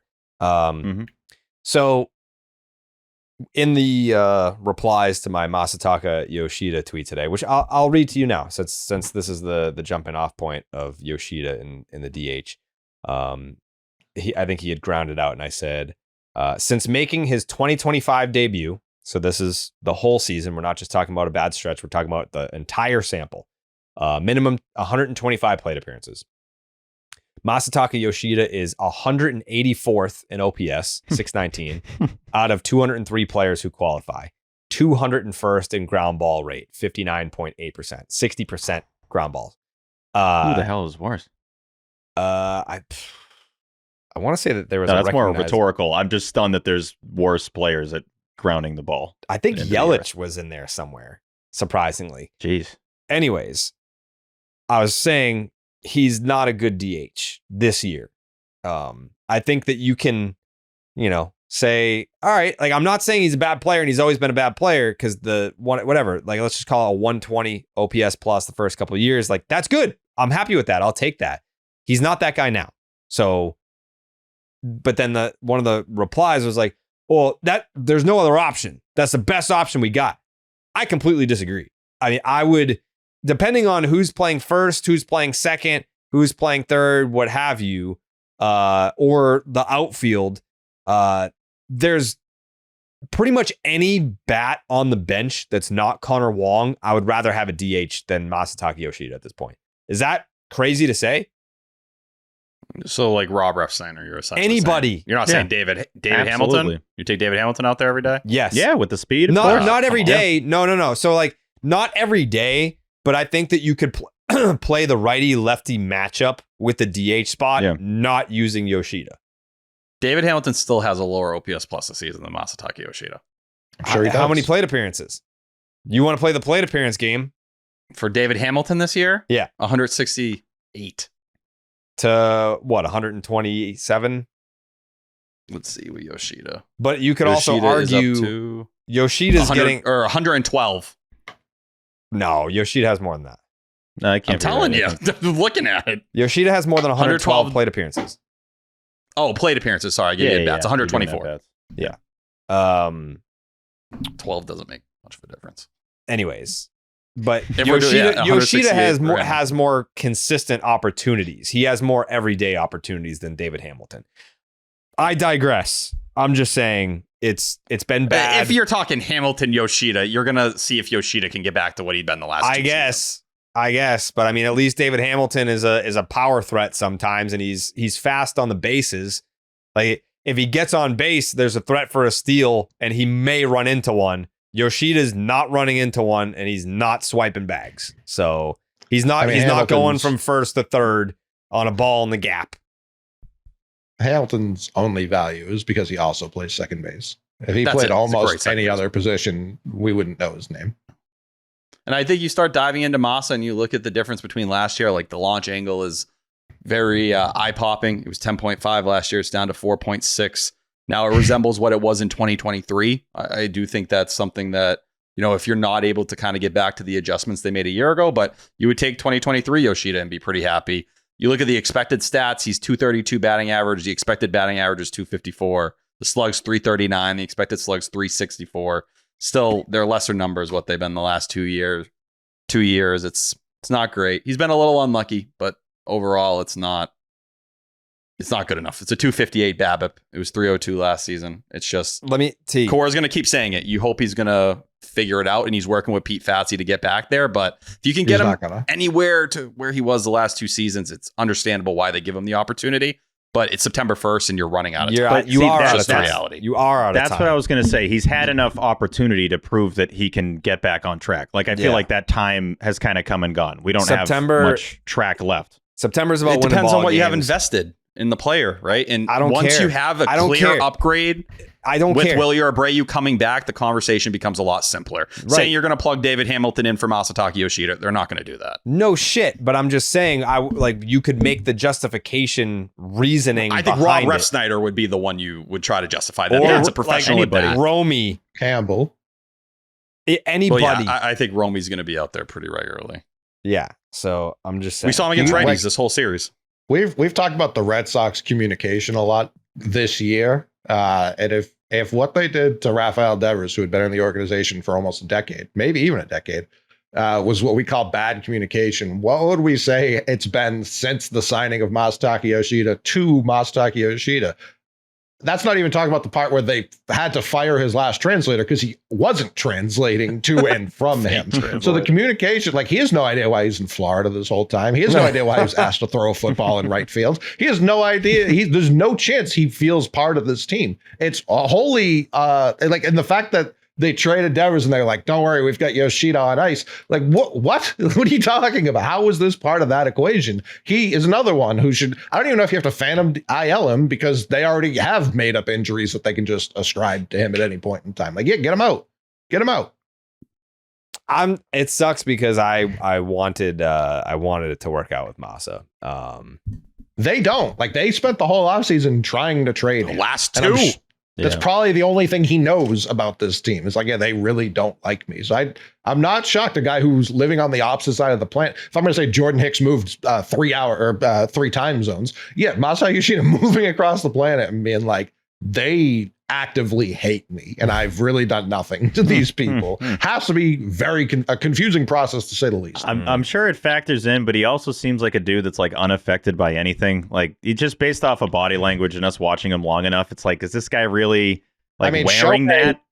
Shohei's like gambling on every pitch he throws and has the same blank face. Like, I don't know that. No, I know, but I'm just saying, like, that's a very stoic.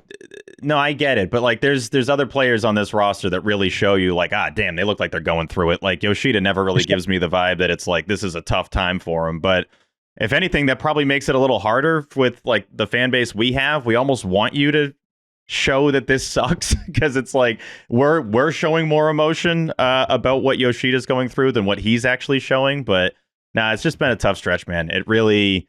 I do think that there's no track left. Like, or not much. I understand that Willie being out is the only reason he's really getting consistent at bats right now. But then that situation's getting weird. And I know you mentioned it, Cole. You're like, he's like on MLB Network juggling. I'm like, he looks totally fine here. I understand those are completely different things. Playing in a big league game and being on set, like, yeah, I love baseball. Here's my stance. But like, it just still feels like, we're not getting what's going on there. We're not being really told what's happening because even the player was saying. Immediately, like, Willier was like, yeah, this might be 2 or 3 days. And what has it been 2 weeks at this point? Or we're close to it, maybe? They backdated the IL stint. They were so confident it was going to be like a week's time. Essentially, they were putting him on just to make the roster a bit more flexible. When's the last game he played? It feels like it's been a couple weeks at this point. Before the Yankees series. It was before the Yankees series. So maybe 10, 11 days, something like that. Because he was in but New York either way. doing... Who did they call up? It was the password. Garcia. That's there we go. Yeah, they did that imaging, and they were like, "Whoops, get anyone down here now." Yeah, like if you're looking at what you have against righties right now, because we know they don't let Yoshida face a lefty. Rob Refsnyder, it's a 618 OPS. Yoshida's sitting at 645.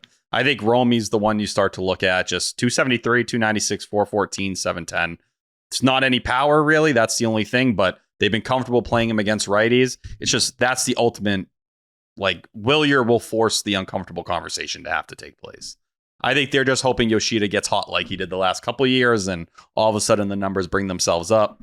Just, we'll see. You know, he didn't play the first 4 months of the year. So, like, coming off a major shoulder surgery. You chose to make these decisions, and like this is the bed you kind of lied in. They didn't force you to bring him back either. You were the one who said, the minute you traded Devers, let's go. I need him. Like, he's weirdly healthy now. This is it. The Yoshida Ref Snyder platoon will be better than anything you've ever seen. Cora was coming in his pants talking about it, and this is where we are now. Hey, yo. Yeah, I mean, for like, is Nate Eaton still up? Is he? Yes. Yeah, cheering very hard in the dugout. Him being up makes more sense, like just because he can do things other than just hit. Like I think it's an arguable the team's probably better if Duran's focusing on the hit. Like that's your DH. And that will be what it becomes. It'll become Willier and right, Roman and left, Sedon and center. I mean, there's a Duran. strong chance if they just want Willier's bat, but his leg's not 100%, he will be the DH. And I don't think that's going to work well. Yeah, Roman and right. I think he gets the job done out there. And so far, the metrics have been really good out there. But I think Willier is, he's a Gold Glove right fielder for a reason. And someone who's been out there and had more opportunities, especially at Fenway. I mean, he still leads the team in homers right now with 22. He's tied with TS10, but still 108 games. Willier? Stories 134. Yeah, so it's power-wise, he's a guy obviously that you're missing. Doesn't feel like it at all. I actually had to look it up to make sure that was right because that didn't He'll sound hit right. 10 in a week, and then he won't hit one for 4 weeks, and then he'll hit 10 again. But then he was doing that, like, hitting bombs and getting on base thing. I think his last 10, 12 games, he had, like, a 900 OPS. So, like, he got was hurt getting running back. home. Yeah. So, that's, like, he's obviously on base a lot. And he had been a lot leading up to that injury. So, yeah, his presence is missed, especially when this lineup has a tendency sometimes to just suck all at the same time. And you need that one swing, that 2-3 run homer, kind of like Duran does inside the park today. But Willier's a guy that can change a game with one swing, and when he's not in there and your alternatives Masataka Yoshida, you notice the difference. Yeah, the lineup right now, man, like you start to dive into some of the numbers, and since the All-Star break, they're 22nd in WRC plus. Like you go to OPS, they're 17. Like you clearly see there is a bat missing in that group. Willier Abreu helps it. But we talk about the issues with runners in scoring position with some of these guys being very streaky ball players. Abreu fits right into that too. But this is a team that's going to need the pitching to lead the way. It's not going to be the bats. Yo, Lucas Giolito, big swings. Lucas Giolito just motto. got me in touch with the regional manager. That's how he's getting shit done over here. He said he's at home. He's got one of those headsets on. He's got he literally is. He just like that makes more sense now. He works customer service for Comcast Xfinity. He's like, yep, Carl, can you hear him? Yep, it's Jared on the other side. Jared, can you hear Carl? They're just gonna patch you through. And guys, I'll be off on the side. If you need anything, I'll be. Yeah, just let me know. Yeah, just tap me in. Yeah. He said, "Yeah, if can't you have just fill out that survey at the end too. That would really go a long way. Really appreciate it. Can't have my guy watching the Sox in 180p. No, he said not when I'm shoving. No, I know. No, I need you watching in 1080, 4K. Yeah. T, what did Alex do at the plate in August? Oh, yeah, Alex. It's been really bad. I was actually looking. He's on a tough stretch. Yeah, his slugging percentage is below 100 the last 7 games. But in the month of August, Alex Bregman, so far, he is hitting. So far. What's over? Yeah. August is over. There's not going to be a surprise game in the next hour. August 32nd. What's he going to do? Yeah. Big day coming up. But in the month of August, he was essentially a league average bat. It was a 105 WRC plus. If you want to go to the middle of the month through the end, it's a lot worse. It's 222, 328, 259, 69 WRC plus. Yeah, it's that's where I think it gets noticed pretty quickly, because that's kind of part of when they did make that trade. It was just like, well, Bregman and Roman 375 OBP. Just saying. They're going to carry the top of the lineup, and that just hasn't happened this month. I'm not like worried about it moving forward, but when you build a 2-man lineup and one of the 2 guys isn't hitting, like, yeah, it becomes a lot thinner pretty quickly. Yeah, Alex Bregman in the month of August hitting 260 with a 375 OBP.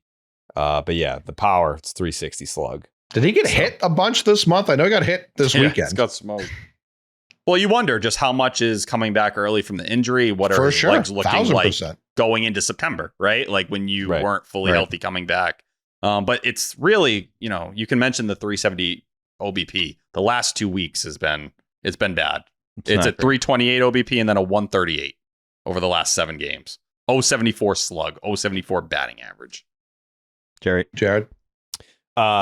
You can't strike the guy out. 9.2 strikeout rate, and Roman Anthony 32.2, TS10 25.2, Duran 21.6, Rafael at 20.2, 9.2 for Bregman.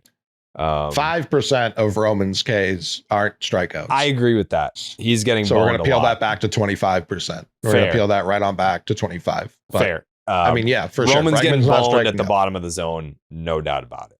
Big The low time. strike has been a motherfucker for Roman. Umps are going to hate him when ABS gets instituted because Every he's just time. going to be. Yeah. It's going to be such a polite tap, Yep. and he's going to be right 100% of the time. I think and he's they're going to be to first start tossing place. him. Yeah, for most. I'm dreaming of him and frequently Tristan. correct. I Him and hope Tristan that tapping the helmet. that some website keeps track of like ABS Oh, win I'm sure they percentage. Oh, they will. Yeah. And I would venture to guess that Roman Anthony will be a top 3 player in Major League Baseball because he'll have the largest amount of ABS challenges because of how fucked he gets at the bottom of the zone. And I, to Coley's point, don't know that he's ever been wrong when No. it's, yeah.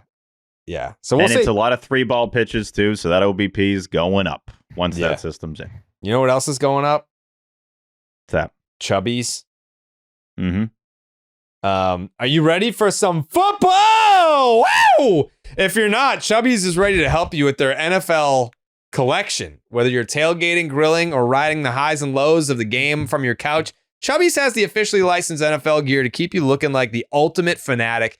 With bold designs featuring your favorite NFL teams, Chubbies game day gear isn't just comfortable, it's a statement. Rep your team's logos in wildly comfortable polos, wave-making swim trunks, and gym-friendly mesh shorts.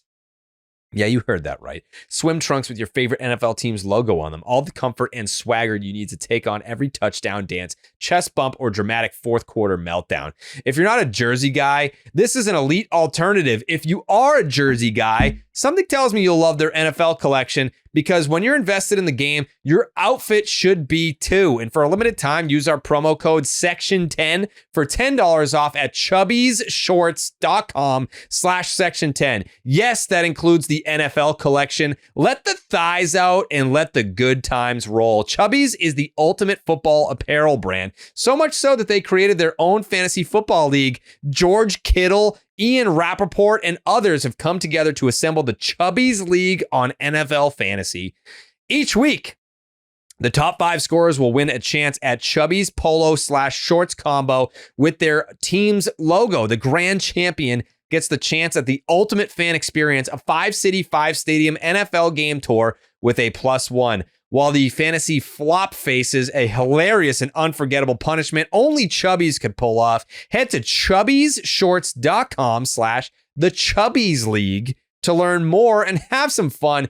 Get ready for the most outrageous fantasy football season of your life. And would you look at that, folks? For a limited time, our friends at Chubbies are giving our listeners $10 off with the promo code SECTION10 at chubbiesshorts.com/section10. That's $10 off your order with the promo code SECTION10. And that includes the NFL collection. Support our show. Tell them that we sent you. Express yourself and level up with your game day wardrobe with Chubbies. Chubb one. Oh.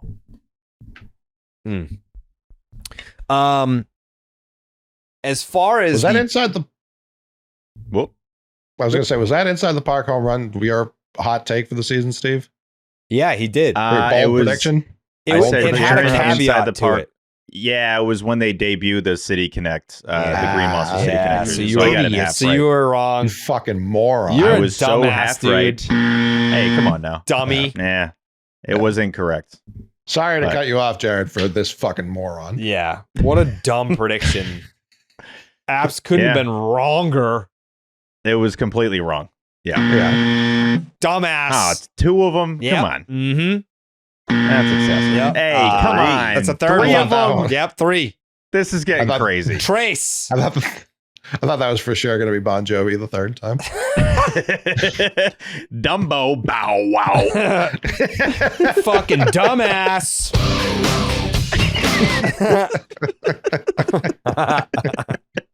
That's just the audio I use now if someone's a moron. Yeah. Yeah. What a dumb take. Yeah, what a dumbass. Idiot alert.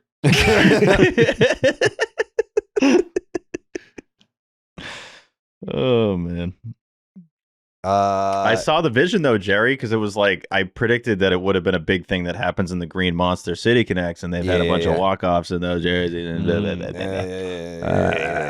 Yeah, but they were wearing white jerseys, and you're stupid. Yep, jerseys were white. What? Yeah. Took It's Payton now Tolle surprising 3 when they days. get to the white jerseys. I'm like, what? Oh, right. We have these as home uniforms. Yeah. It was his third day on the roster before he got to wear the whites. It's crazy. I did feel very bad for Wilyer Abreu that like just everyone erased his inside the park home Oh run my 2 months God. ago. Mm. Like it never happened. Like the broadcast, they're like first one at Fenway Parks and Jacoby Ellsbury in 2011. I'm like, Wilyer, I know they don't count the Devers one because it was the playoffs, but Yeah. like, Which is also come on. stupid. I It agree. happened at Like, Fenway it happened Park. at Fenway Park. In Like, a, it in a should count. sanctioned Major League Baseball game. A bigger game than the one you're playing in. Yeah, It's a playoff shut- game. The season was hanging in the balance, and Yeah. he was trying to do everything he could. On the doorstep of elimination, and Rafael Devers was like, we're driving them in. All of them. Especially for something that never happens with an inside the Parker, and Willier did it like 3 months ago to the day, and you're saying the most previous guy was 14 years ago? Like, come on, man. Yeah. It's a memorable night. Yeah. Someone was asking, has there ever been someone hit an inside the park home run and a straight steal of home in the same season? And I feel like the answer has to be yes, just because I feel like those are two Yeah. things that like really fast guys do. Mhm. Ricky had to have done that. Yeah. Straight There's steal also of home way inside the more. I park was home looking run. up inside the park homers. There's way more of them than I thought. It's an extremely common thing compared to the other like things that you would think don't happen that Yeah. often. How many in baseball history? Did you find the number? I don't know the exact number, but I was scrolling for a while. It was a long scroll. Over It's definitely 1,000? not like the 4-homer game. Take Maybe around there. See? The last one to steal home and hit an inside the park home run as a member of the Red Sox was Yaz in 1968. who He could stole forget? home. Interesting. Shout him out. Mm-hmm. And he was ripping butts when he did that. Imagine Mhm. being a speedster just burning heaters in the clubhouse. Ripping butts, maybe licking butts. You think he was licking butts? he Mike probably did. Yastrzemski Yeah. was also technically in his ball sack. I'm sorry. His grandson, technically, if his dad That's was not in. that's not how genetics work. Wait, let me explain sex. If Yaz was. Yeah. Dumbass Yeah, I needed alert. Needed that. If your son's son is in your scrotum, it counts as part of you. No. No. No. T, you know what the You don't relation just- is, right? It's his grandson. There you go. Yeah. Yeah, But so- if his No. dad is the Nope. son and his No. dad was in his nuts. Nope. That's No. just not how semen works. No, it's not. It's really not. You don't I didn't just know get you guys like made one the rules tank. of cum. I was Doesn't that just transfer to the next guy's nuts? Like, that's not how it works, T. pregame Yeah. on Friday. I was in the dugout and the play Tessie guys were in there, and they were like, "Man, Tyler has been what a find for Section 10. Like, did you know he was like that?" And I was like, "No, I cannot take credit for that." Like, I was like, I saw him do a podcast, and I was like, I knew that he was a fucking asshole that wouldn't agree with me because of when he Remembers. disparaged my Would never name. learn your name. Yeah, like he disparaged my name on Zolak and Bertrand. So I knew, like, I was like, I wanted someone that wouldn't just blindly agree with me, which was good. And then I listened or watched a YouTube video where he was on another Red Sox podcast. I was like, all right, he can talk Sox, and that's basically what got him the spot. Did not know that he was this cartoon character when I brought him on. Like, that just kind of came out of nowhere. Yeah. And I feel so blessed, T, that you are who you are, and it's like, it's kind of like I bought a pack of cards, or I went to a yard sale, and it was like a goodie bag of cards, and it's like, oh my God, I got like my favorite player is Cal Ripken Jr. And it's like, oh my God, it's a Cal Ripken rookie card. This is great. But then I keep flipping through the cards and it's like, oh shit, there's a Honus Wagner in here too. That's kind of what it felt like. You know what I mean? It's like Wagner. I got what I was looking for, but then I got something that I didn't even fucking realize was just super, super important and valuable on top of that. Thank you. That was really sweet. We should kiss. Yeah. Mm, All right, dude. sorry. You're the one who tries to hug me. I try. Like I think trying to hug you in my What mouth. did I describe it as? I said trying to hug T The is like trying equator? to wrangle a rabid animal. It's just it doesn't want to be hugged, and when you finally get it, It wants to wrestle out. Yeah, yeah, yeah. It doesn't know what to do but attack. Mhm. Yeah. Anyways, the Aroldis Chapman extension. Yes. Hell yeah, brother. Yeah, the Aroldis Chapman extension happened. I went to go see Weapons last night. That news broke when I was in the movie theater, and Fire? it was good. It was really good. Yeah, Oh, I'm dying to see it. Jeremy texted me and told me it was excellent too. it's really good. I won't spoil anything for you. You kind of just have to like hang on for the ride until you get to the end. But yeah, very good movie. Very unique concept. Really enjoyed it. But the Aroldis Chapman news broke when I was at the movie theater, and all I said was, "Oh?" question mark, question mark, question mark. And the amount of people that were like, "You went from shitting on him and calling it shitty person and saying he sucks, and now this." I'm like, all I said was, "Oh." I didn't say, "Thank God, more years of Aroldis Chapman. Thank you, Jesus, for this amazing opportunity." I was just like, "Oh." And to be honest with you, my, I guess, surprise was more, again, in the follow-up tweet. We're doing late August, early September extensions? I was Crazy. like, growing up as a Red Sox fan, if you were going to get a player under contract as a free agent or an extension, what have you, it was either off-season, it was spring training with guys that were already on the team, or it was that very seldom, like April, like we got Christian Campbell. I believe Josh Beckett was an April extension. Those are the ones we got. This year, Roman Anthony after the trade deadline. And It's like once now, a week. Yeah, now Aroldis Chapman in late August. So that was more my surprise / I guess, feeling of pleasure was this is different. I like that Craig operates this way, and it makes me optimistic for I guess retaining talent moving forward. And it honestly had me thinking more of Alex Bregman more than Aroldis Chapman in that situation. And I get it. Like, you know, there's people out there, they're going to be like, "Oh, so, you know, you don't care about domestic violence? You only cared when he was on the Yankees?" No, I think you can still be like, okay, that's something that happened in this person's life, and we condemn him for that.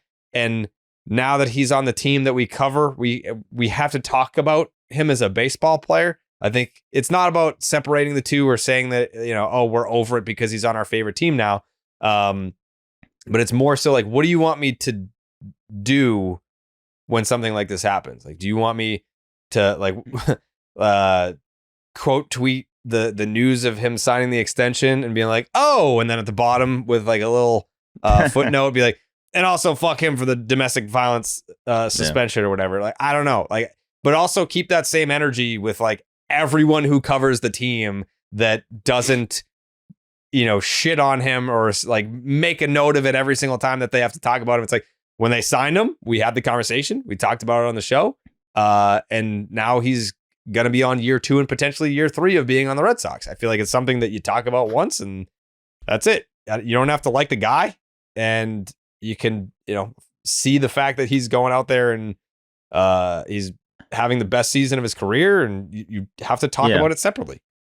It was always going to be a combo deal. I see, obviously, and put up a lot of the stuff on our Section 10 handles. And I think the most conflicted people are in the replies is when it's a Chapman thing. And I get it. Like, I understand. I think there's a lot of people that if you celebrate Chapman doing well are not super pumped about it. I think a lot of the fan base is looking at it just from a baseball perspective and the fact he's having the best season of his life.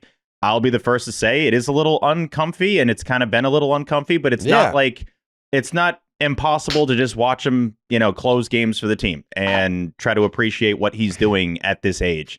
Contract wise, I mean, it's kind of funny. We just talked about this. Like, we had literally just had the conversation of like, would he sign this extension? And I was fully wrong. I thought he was going to hit free agency and try to get like a 3-year deal, and that it wasn't about loyalty necessarily. It was more just like, I'm having the best year of my life. Let me capitalize on it. The fact that you only have to pay an extra $3 million next year from what you paid this year, I think that's great. I honestly thought he would have fetched more money than that. I think there's at least 5-6 closers that are making more yearly money than he's going to make next year. So that's a good job by Craig. And honestly, and I know T, you pointed this out on Twitter, it does kind of feel like this is a 2-year deal, and that if he stays healthy and gets to 40 innings, which by all means he should be getting to that point, that you're going to have him as your closer for the next 2 years. And I remember, what was the year when we were, God, was this like right after Folk or right before Folk? There was a year they had that closer by committee, and it was one of the worst years of my life.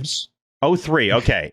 But that one sticks out to me specifically because I just remember as a kid being like, this is the worst thing as a baseball fan when you have closer by committee and you don't know who your closer is, and it's always someone like, maybe he's the closer, maybe he's the closer. Guess what? You don't have one. And that's the time of the game that you definitively want to be able to shut the door and know that the game's over. I'm almost more impressed with Chapman's holding abilities than his closing abilities. Like, the fact that he's as good at holding ties as he is at closing games is insanely impressive. I know it's been mentioned on the broadcast a lot, only 1 earned run since May 28th over the last three months. But we mention it ad nauseum here. Like, he's not walking guys. He's only got 6 walks over those 31 innings. That is not even close to anything he's done in recent years. So it's a big move, but I get it. It makes people a little uncomfy to talk about Chapman, and that's always going to be part of the story. Yeah, the vast majority of the fan base is hypocritical, self-included, and that's just kind of how sports dominate this country. I think to not admit hypocrisy is horrible. Like, if he sucked, no one would have a problem being like, I always knew this guy sucked, but he's good. If he's bad in the playoffs, for example, a lot of people are going to turn from how they felt when they saw that. And I'm not wishing for that. Obviously, I want the team to do well, but yeah, it's blatant, even hypocrisy, and it is what it is. Yeah, and it's even, more uncomfortable / weird, I think, for people. Like, when you look at it and, it's very fair to feel the way you do towards him because of his history, and it's hard for you to root for him. And then you have Alex Cora and the players on the team who speak so glowingly about the guy, right? Alex Cora, right. If you ask him about Aroldis Chapman, can go for minutes at a time telling you how professional he is, what he's done for the clubhouse, what he means to all these guys. I saw Garrett Crochet today post immediately on his story. Today is actually the anniversary 15 years ago of his MLB debut. Crochet posted it today, like celebrating it along with everything and him signing his extension. So I get very easily, like, if you look at it, I'm conflicted on it. I think a lot of people are conflicted. But when you look at it from straight baseball terms, it's easy to see why both sides agree to this deal. He essentially is making what Kirby Yates got, on the market this past offseason, a little bit more. Kirby Yates got $13 million. And you look at Chapman, that's a guy with a way longer history and way less injuries. Kirby Yates has dealt with so many injuries throughout his career. So between getting him locked up for that next year, that's a major thing to cross off your list. The fact that you have him, Whitlock, and Slayton like set to go, you don't have to think about it next year or the year after. That is a pretty significant thing to, check off for everyone. But yeah, I think everyone's going to feel conflicted or slightly uncomfortable by it. And, the following year, the fact that he only has to pitch 40 innings to get the option to vest, if he's somewhat healthy, he could spend probably a month on the IL and still get there and not think too much about it. So it is what it is. But from a baseball standpoint, he's been 10 times better than anyone in this world ever imagined him being. And it's just like, I don't know. And speaking on like the conflicted part of it, it's our job to talk about the team. And I think there are ways where it's like, all right, like am I buddy with the guy? Do I own his jersey? Do I own his t-shirt? Do we make merch about him to try and profit off of him? No. Like has he been on the show? No. Like, you know, we call him 44 to not say his the social clip of the All-Star game. But yeah, it's like, I don't know. It's a I don't know, weird thing. But then you also look at how everyone else that's around him on the day-to-day speaks about him, and it's like, if he were a problem now, we'd probably know about it. Well, yeah, none of the people on the team are married to him. Yeah, it's true. That's a very fair point. Like that would be a story. He's not the first like bad human being we're gonna root for or have rooted for. I mean, you still see plenty of Schilling jerseys at Fenway. Now I'm not trying to like compare bad things, but like that, like people still are just like, nah, Schill's the man because of what he did in 04, and that's sports. Yeah, that's the truth of it. It's not the best, but that's sports. It is a slippery slope if you start nitpicking. Well, that guy did it with that guy. It's like there are bad guys that play for the team you root for, and on all of them. Let's make it clear, it's not like just the Red Sox. Like there's bad guys. That's every organization. It's exactly why I have to like grit my teeth when I see the people that come after Duran for saying pussy or whatever, and it's like, do you know the other like every player in the league like says that? And it's just like he just got caught on camera. I'm not talking about the slur thing last year. I'm talking about this year. Like the people that try to treat his most recent one, you idiot. But it's not the same thing. Like it's not the same thing. Way different. No, but with that, and we don't need to go into it. That's more about him like still not being able to control emotions and more. I did see people get upset about his actual verbiage, and you know you're allowed to disagree with stuff like that, but. Yeah, there are whatever bad people, like bad people on this team, or bad people on the Yankees. There's bad people on the Patriots. Like it is what it is. Yeah. Welcome to sports. Welcome to pro sports. It is what it is. Mm-hmm. The less you know about people, the better. It's beautiful. Yeah, it's beautiful. Yeah, yeah. I don't want to know about the athletes. Just go play baseball. It's like I don't know. Whatever. I don't want to make it a big thing. I saw wild Ian Kinsler quotes from like 2012 earlier today where he was just like, you know, the Puerto Ricans and the Dominicans just don't know how to play baseball. And it's like, wow, that was way too recent. You said 2012? It was while he was playing. So it may have been more recent. Steve has given him almost the benefit of the doubt, but it was just like, what a weird thing to say out loud. Like, and that not like follow you. That's what I mean. A lot of people have weird shit that they say or do, and it doesn't follow them. Poor Reese McGuire, victimless crime, and he has to wear that everywhere he goes. Guys want to come on his steering wheel, and people won't stop bringing it up to him. The amount of heat he's taken for that, I understand that is a weird thing, but I still hate when Quantrill brought that up. Well, Cal Quantrill stinks, that's why. He's a clown. Yeah, he's a goof, but I got to find those. That's a crazy quote. Wild. Couldn't believe my eyes. Couldn't believe my eyes. I hope kids watching the WBC can watch the way we play the game and appreciate the way we play, as opposed to the way Puerto Rico plays or the Dominican plays. Who are the funnest teams to watch in the entire tournament, and like what baseball should be? That? Oh my God. I don't, this is 12 or 16 years ago. It's a Reddit post. So this is 2016. 2016 WBC. Yeah. Or it was 12 and they were replaying it for 16. But either way, like that wasn't Honus Wagner. You know what I mean? That was within the last 15 years. That was in the 2010s. Like that is super recent. Obama was in office.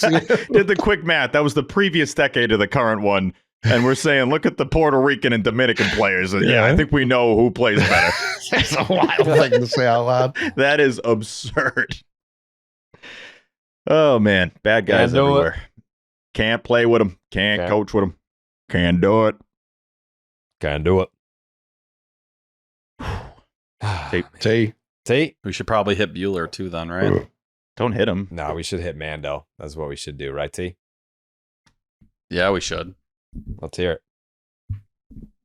You're gonna. I'm ready. Hit for him, it. T. I'm stepping to the plate. Hit me with Hit that Mando, T. Hit Mando right down the dick. I feel like it's coming in hot. I'm looking at it right now. The things I love about Mando, it's created by a doctor who saw firsthand how normal BO was being misdiagnosed and mistreated. It's clinically proven to block odor all day and control odor for up to 72 hours. It comes in 2 different forms. You can get the solid deodorant stick, formulated and powered by mandelic acid to stop odor before it starts. Spray deodorant as well. It's aluminum free and ideal for hard to reach places. I'll be honest, I have a lot of those, crevices and different stuff like that I need to get into, but Mando makes sure I get there. All products are baking soda free and paraben free. Choose from a variety of fresh scents like bourbon leather, clover woods, Mount Fuji, or Pro Sport. It's clinically proven to control odor better than a shower with soap alone. 12 hours after the shower, the average man's Grundle odor level was a 5 out of 10. A man like me, it's much closer to 10. With Mando, the average Grundle odor level is a 0 out of 10. Want to try America's #1 whole body deodorant formula right now? You can find them in Walmart, Target, and other retailers across the country. For the best deals, go to shopmando.com. Mando Starter Pack is perfect for new customers. It comes with a solid stick deodorant, cream tube deodorant, 2 free products of your choice, like mini body wash and deodorant wipes, and free shipping. As a special offer for our listeners, new customers get 20% off site-wide with our exclusive code. Use code section10 at shopmando.com for 20% off site-wide plus free shipping. That's shopmando.com. Please support our show and tell them we sent you. Mando's got you covered. Protect your pits. Smell great doing it. Hell yeah, brother. That's what we do. That's what the fuck I'm talking about. What did you say you wanted to talk about, T? Just touch on Walker Buehler real quick, Oh, right? yeah. That feels like something You we want to need give him a to hit on. standing O like Pavetta? No, definitely not. He wishes he was Nick Pivetta. I think he almost went back to I think he came close to going back to the Dodgers. Oh.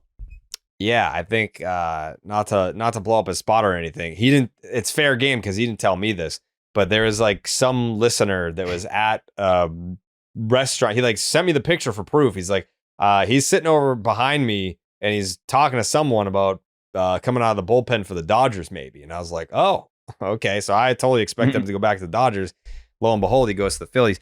I don't know. I haven't talked to him. I like Walker. I have not spoken to him since the release. I think it's always weird and uncomfortable. Like you don't want to like approach guys after something like that happens. A podcaster is probably the last person you want to hear from when you get released from a baseball team. But I thought the way that it went down, I'm curious what the backstory is. Because from what I understand, he wasn't at Fenway when the news came out that he got released. His locker hadn't been cleared. Yeah. So like, how does that work? Usually that's a like face-to-face conversation. I don't know. Like, did they say, is it like, when you get fired on a Sunday, it's like, yeah, don't come into the office tomorrow. You're actually fired. Like, I don't know. Like, I don't know what happens there. Like, did he ask to get released? Are we ever gonna, does it matter? I don't think it matters really. No. I will say the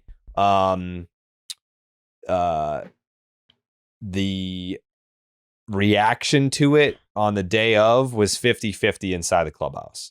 Like some guys were like, all right, I get it. It is what it is. That sucks, but we ride.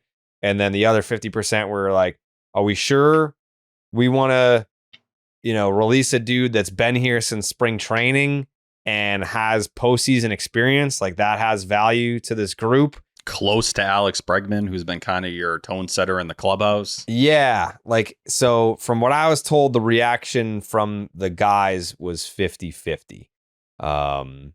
Which, I mean, that checks out, right? Like the logic makes sense. It wasn't working in the rotation. He only gave him one appearance out of the bullpen. It was one. Well, that Yankee and that Stadium, you had rosters expanding, right? But it Right. felt like the Richard Fitz injury expedited this. Maybe they were Which willing is to what let it Craig play said. out a couple weeks. Which Yeah. is what Craig said. He said, we have this plan, but we had injuries, things change, and so here we go. Like this is what we landed on. But I don't know. I think my read on it was that maybe it was a mutual thing. Like he didn't like he thought he wanted to come out of the bullpen, then was like, this sucks. I don't want to come out of the bullpen.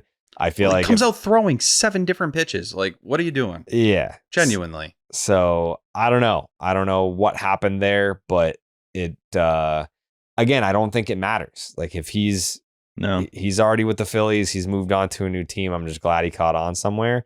But I guess I'm a little bit curious of the behind the scenes. Like, did he request the release? Tate? I'm sorry. I meant to go Pinky. Well, you but I got a thought. Will Fleming has made it pretty clear. Well deserved. Will Fleming has made it clear throughout the season that there's obviously been the two sides, the pitching lab and Walker Buehler, maybe didn't agree on the pitch usage and how he was going about certain things out there, some of the tweaks he was making. I go back to the All-Star break where he had gone to that pitching lab during the All-Star break to get help, to see maybe if they could figure things out, and then credited them after he went and pitched well in against the Phillies, which no surprise, they're the one who ended up signing him after he had his best start of the season there. But the fact that he went outside the organization during the All-Star break for help, had a good start, credited them. We hear that there's a disconnect between maybe how the Red Sox want him to pitch and how he wanted to pitch. To me, it just felt like him and the pitching lab didn't line up for whatever reason. And I look at someone like Craig Breslow, and I do think that's a pretty big deal when you're the guy who, just like we heard the pitch he made for Jamison Taillon when he was with Chicago. These are clearly guys him and Andrew Bailey target. Guys they think that are going to come in here and they can tweak to make it work or whatever it may be. And he came here and it didn't really ever line up besides early in the season. I know he had the injury and he thought it was going to be worse initially the second time, and it didn't end up being as bad, the shoulder. But I'm starting to think that the organization just didn't see eye to eye with him and he didn't see eye to eye with them. And they saw this chance where, maybe we could have given this a couple weeks and it didn't work out. Let's at least give him a chance to go sign somewhere else, get him out of here. And it's a lot different with someone like him because you knew he wasn't going to be here at the end of the year one way or the other. And if it's a way to get Tolle on and you were going to make a hard decision in a couple weeks versus now, at least you can say you kind of did right by the player. And if it just was never going to click because you didn't see eye to eye, then it is what it is. Tolle. Does feel like a classic is what it is thing. Tolle. Yeah, they gave him the longest possible leash. Yeah. So it's like, I'm curious as to their communication, but I think the point that they did release him with enough time to be signed before September 1st and be on the Phillies postseason roster is doing about as right by a guy, given what he had done for you as possible. Like, he leaves here with a fat stack of cash and is on a maybe better team in the long run. Like that, it's like when people were like, "Oh, poor Isaiah Thomas, how dare you trade him to go play with LeBron James?" It's like, if you get the fuck out of my face with this shit, like he'll be fine. That was probably my first thought when they released him, and I know Breslow had said that in the presser of like, that's out of respect to a veteran, a guy that can now go to a team in the Phillies that has a real chance to play and pitch some valuable innings for them, a team that's ready to win a World Series, which he obviously just did last year. It just never really felt like it was working out here. I mean, there was a tangible rhythm, and obviously we've talked about it a lot between Giolito, Bello, and Crochet. And then Buehler was just like the other guy that was in the rotation, and when he's out there, it's like, all right, these are different starts. The walk issue was just getting out of control. That was obviously a major problem this year. We've talked about it, but like, just don't take any pitchers from the Dodgers. Clearly, that hasn't worked out, so let's change that approach. But I'm happy for him just because he gets to now have another chance, and you can't really feel bad because he made like $1 million to start this year, so he definitely made a lot of money to pitch for this team, and I think have the third worst ERA in baseball. But I will always tip my cap to a dude that comes on to the 10, has a great performance on here, as a Cape League legend, a Pirates Cove legend, checked a lot of boxes for a player that I really root for, and it's unfortunate it went the way it went, but I bet he has some big outings with the Phillies. I would not be surprised at all. I also wonder if he was upset about when he was pulled out of the rotation, not being able to get some of those incentives that were originally in his deal. Now he has no room to bitch about it. Doesn't mean he wasn't unhappy about it, that, those opportunities to make money weren't there. But this was the bullpen that day, and it's like, this is what you're working with. It's Chapman, Whitlock, Slayton, Wilson, Matz, Bernardino, Weissert, Hicks. That's a full bullpen. That's what it is. Now, in a perfect world, right? Like, if you're just saying we're trying to win the next 2 months, who cares about the next 2 seasons? Could you make an argument Buehler was better than Hicks? Maybe. but Not Hicks really. has that contract for 2 years beyond that. So that's what it comes down to. And yes, there's another roster spot coming up, but then you're picking Buehler over, is it maybe Tolle who moves into the bullpen towards the very end of the year, or whatever options you have in AAA? I think they like those options more and they have more faith in them than Buehler figuring out how he's going to be a, reliever for a more than a month-long stretch or more than a couple outings in the playoffs. It's a big adjustment. And his first time doing it, he did it the wrong way. There's no one that's going to tell him throwing that many pitches is the right way. Seriously, though, like, to think you can't find consistency in the strike zone with 7 pitches, right? So how about we tear everything down? How about you pick your fastball, your cutter, and the curve and let it rip? Focus on those 3. Get it in the zone. You get hit, but at least you're being competitive. You're attacking guys. That feels like you would start. Instead, he went and did the same shit he's been doing in the rotation. And he wonders why he can't find consistency with any pitch. It's because you're throwing fucking 7 of them. But on top of I know you mentioned the incentive thing, T. He's still got like an extra $1 million via those incentives, You got right? longer than a lot of teams probably would have given you. But it doesn't mean at the same time he may have said like, hey, man, I'm a veteran. I would like these opportunities. Like, let me chase them. nice. It just doesn't, you don't have to give it to him. It may just be how he feels. If anything, especially with how we've seen the Red Sox operate before, and understandable, they're spending more money now, but like, I was partially surprised they were letting him get those incentives and get an extra $500,000 for a Walker Buehler start, which typically was putting the team in a position to not win ball games, and you're giving him $500,000 on top of the $1 million he's probably already making for that start. So I don't think he'd have much ground to stand on there to be upset about them not giving him an extra 4 starts. No, I know. He probably is, but still, like, I don't know. I don't think that's a great argument. Poor fucking look for him, man. He hasn't earned it. He's lucky he didn't get pulled 2 months ago. No, I know. Please. I like the dude. I like he's a competitive guy. He's insanely reliable in terms of ripping himself. Like, I feel like he's the top dude that'll let you know that he sucks. So accountable is the word I'm looking for. Very accountable dude. So obviously you give him credit for that, but there's a certain level of putting the team in a bad spot where it's like, you can be as accountable as you want. It still doesn't really matter. I think he got longer than a lot of people thought. That Cotillo tweet before the Padres start, if he had sucked that day, it sounds like that would have been his last start. Like, they were ready to pull the cord right after the trade deadline, which makes the trade deadline even more questionable that they were done with him within a week.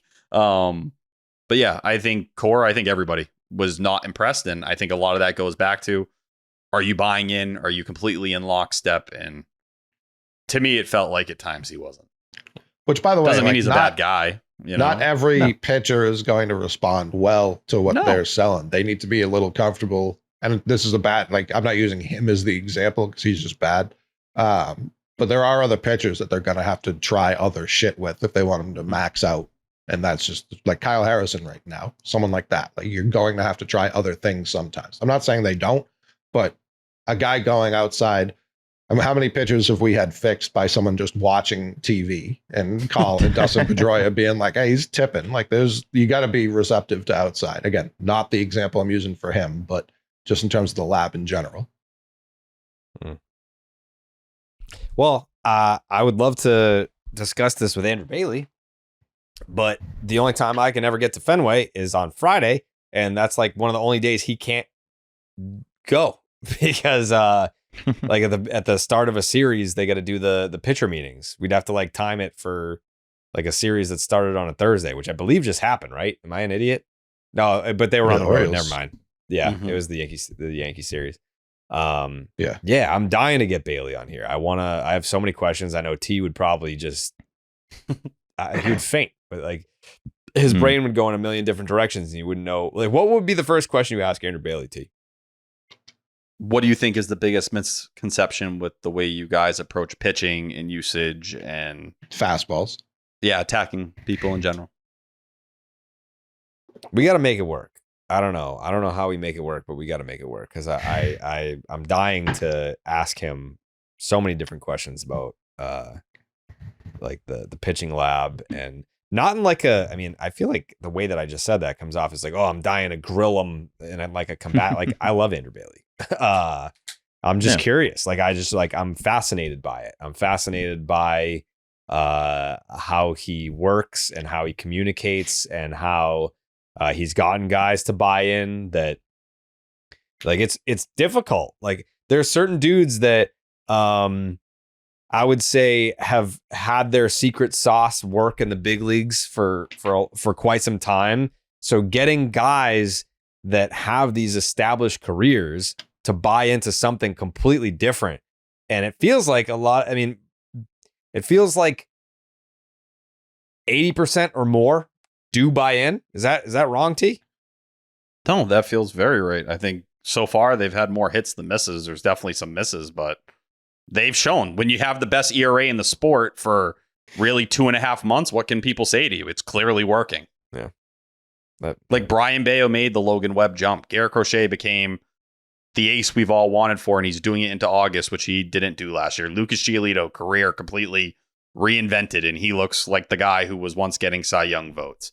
Like even Tanner Houck last year, say what you will, turned him into an all-star, something a lot of people couldn't do. Aroldis Chapman's having the best year of his career at 37. Like that's stuff that you can sit there. Garrett Whitlock back and with some different pitch usage and some different things going on, looking more dominant than ever. Justin Wilson becoming a very good reliever once again. There's a lot for them to hang their hat on. Greg Weisser Wilson was a big strikeout guy last year too. It's not like, but he was not a good reliever at all last year. Sure, but he was wearing Cincinnati. Yes. Yeah, a little park factor may have helped. The FIP was still 473. He was still getting hit. Sure. Yeah. But that's it. Like he has a lot more things to hang his hat on. And earlier in the year, people were going in on him, and it was deserved. He responded, and then some.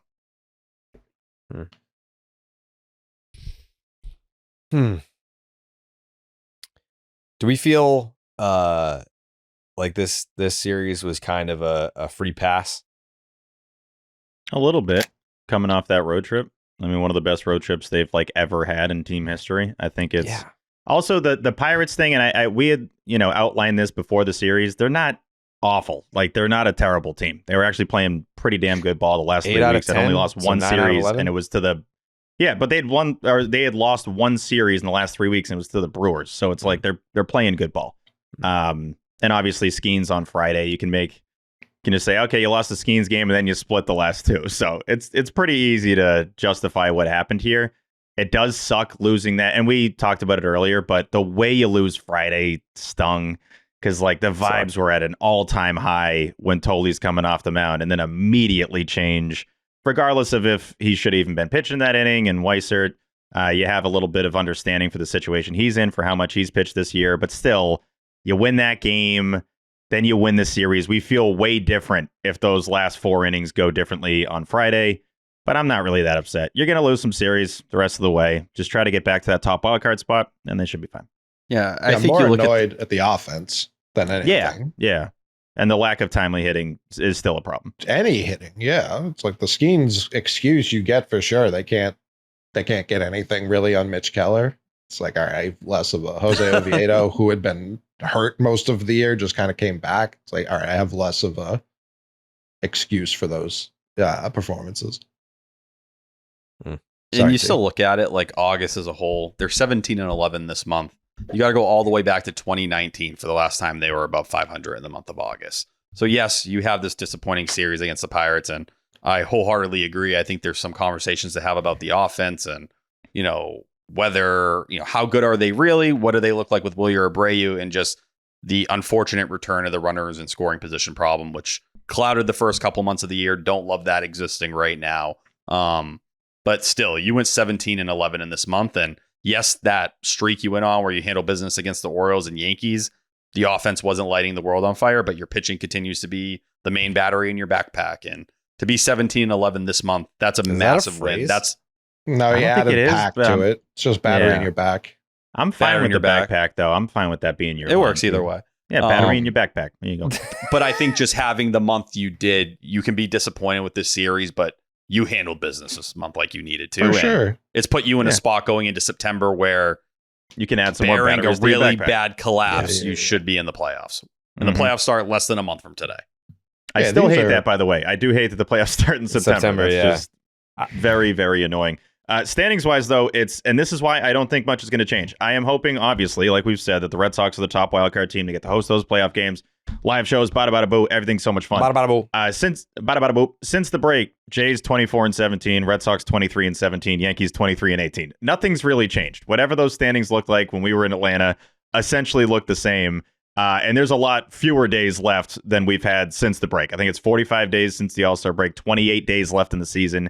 You have exactly 4 weeks left in the regular season. I believe 24 games left. So I just don't. I know people get upset in the replies when we say that we want the wild card. We're just playing the odds here. Like, you've already lost the tiebreak with the Blue Jays. So you got to be basically 4 or 5 games better than them from now on out.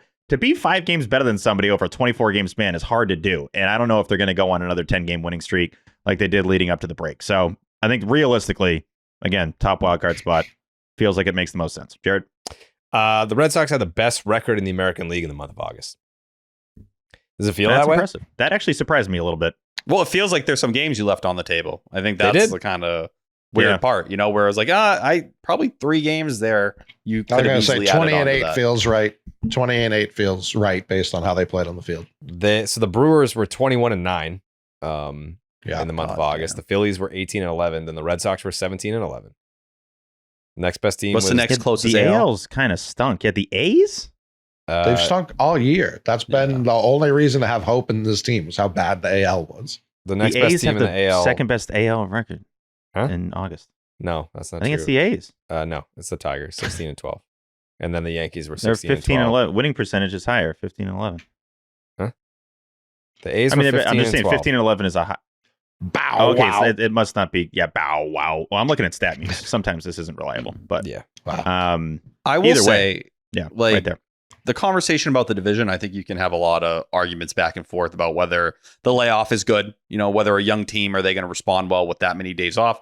I can hear you. I think you can raise the same thing and say, you have multiple players on this roster who, if they need a breather, if you were going to say guys that could use a break, they are the exact guys who could use a break in Crochet, Giolito, these guys carrying heavier workloads. Even a Carlos Narvaez, who is over 300 innings beyond his all-time catcher innings in a single season. Mhm. You know, you can make an argument for why those days would matter. I still think the first wild card's important, and I'm not going away from that. And right now, you and the Yankees have the same amount of wins. You trail by a loss. You played one more game than them. But I still think that should be what we're focused on more than anything over the next couple weeks.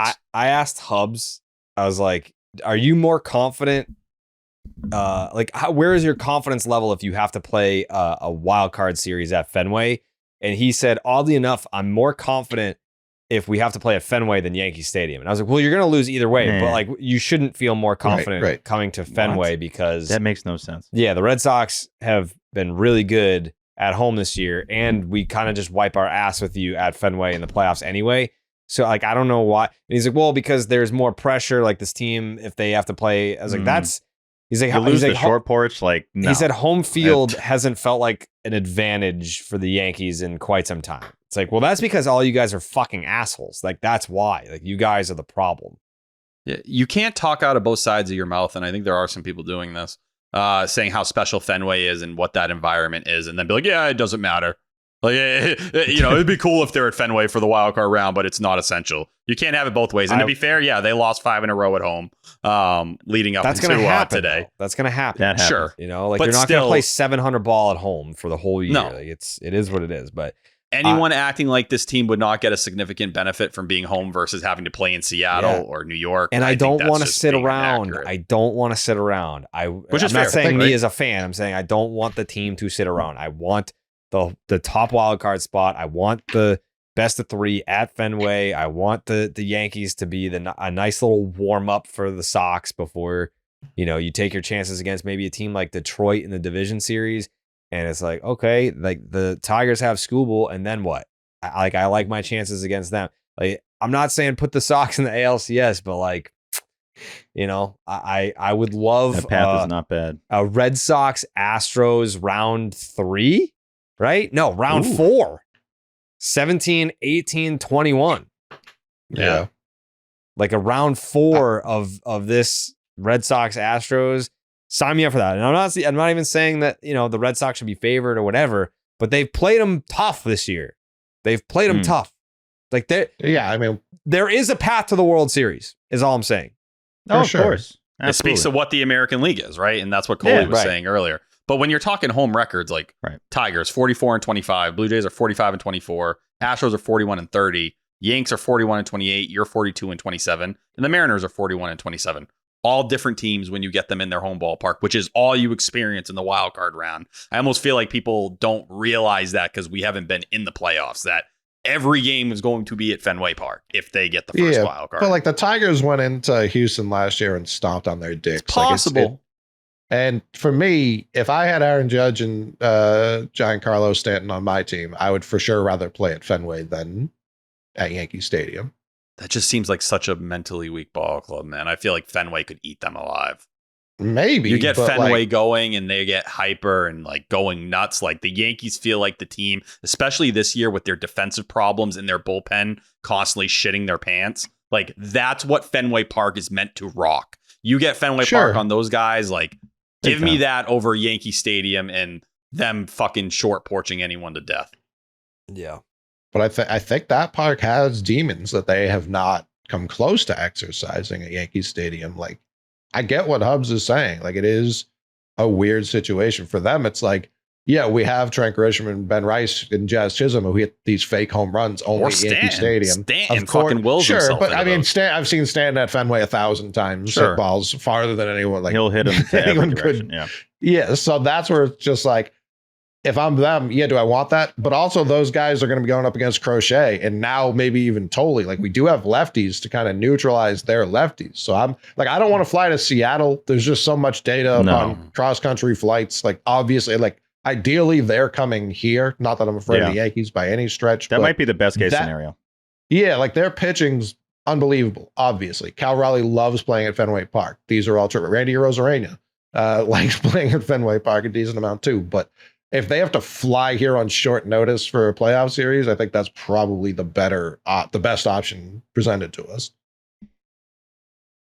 I am interested because it does come into play, and this is something we'll talk about towards the end of the month, but like where these teams finish, because Seattle does finish in Seattle. So it's not like they would be playing the Phillies or something, and then it's like not that far of a flight. I think the Yankees, I know the Red Sox finish at home against the Tigers. So like if you're going to talk about a home series, you'd be literally at home for like an entire week if you finish that series and then host the wildcard game. So obviously the specifics matter more as you get later in the season, but just division-wise, I know I've already mentioned it, but it's just, I don't think people understand. The standings are a little misleading. 3.5 games is a big amount of games when you only have 24 left and you don't have the tiebreaker against the Blue Jays. And people will say, oh, we still play them. Yeah, I would count that as a thing that's not good. You still play them because they again lost the season series, and I wouldn't just assume you're going to go to Toronto and win that series. So we'll see. But there's a lot to be determined. No. There's a little bit of what Jared said going into that Yankees series. Like maybe they do rise to the occasion in that. But even Toronto, you could still rise to the occasion and just win 2 out of 3, and like you pick up one game. Yeah, you shave one game for sure.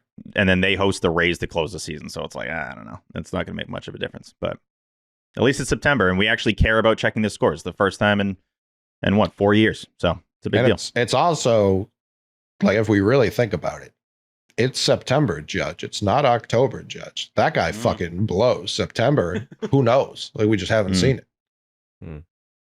Yeah, no, you're right. I didn't factor that in. Yeah, 1 day of September, Judge. Could be the difference. Yeah, I'm excited for that series. Yep, Sox Yankees Fenway. I might go to all 3 of those.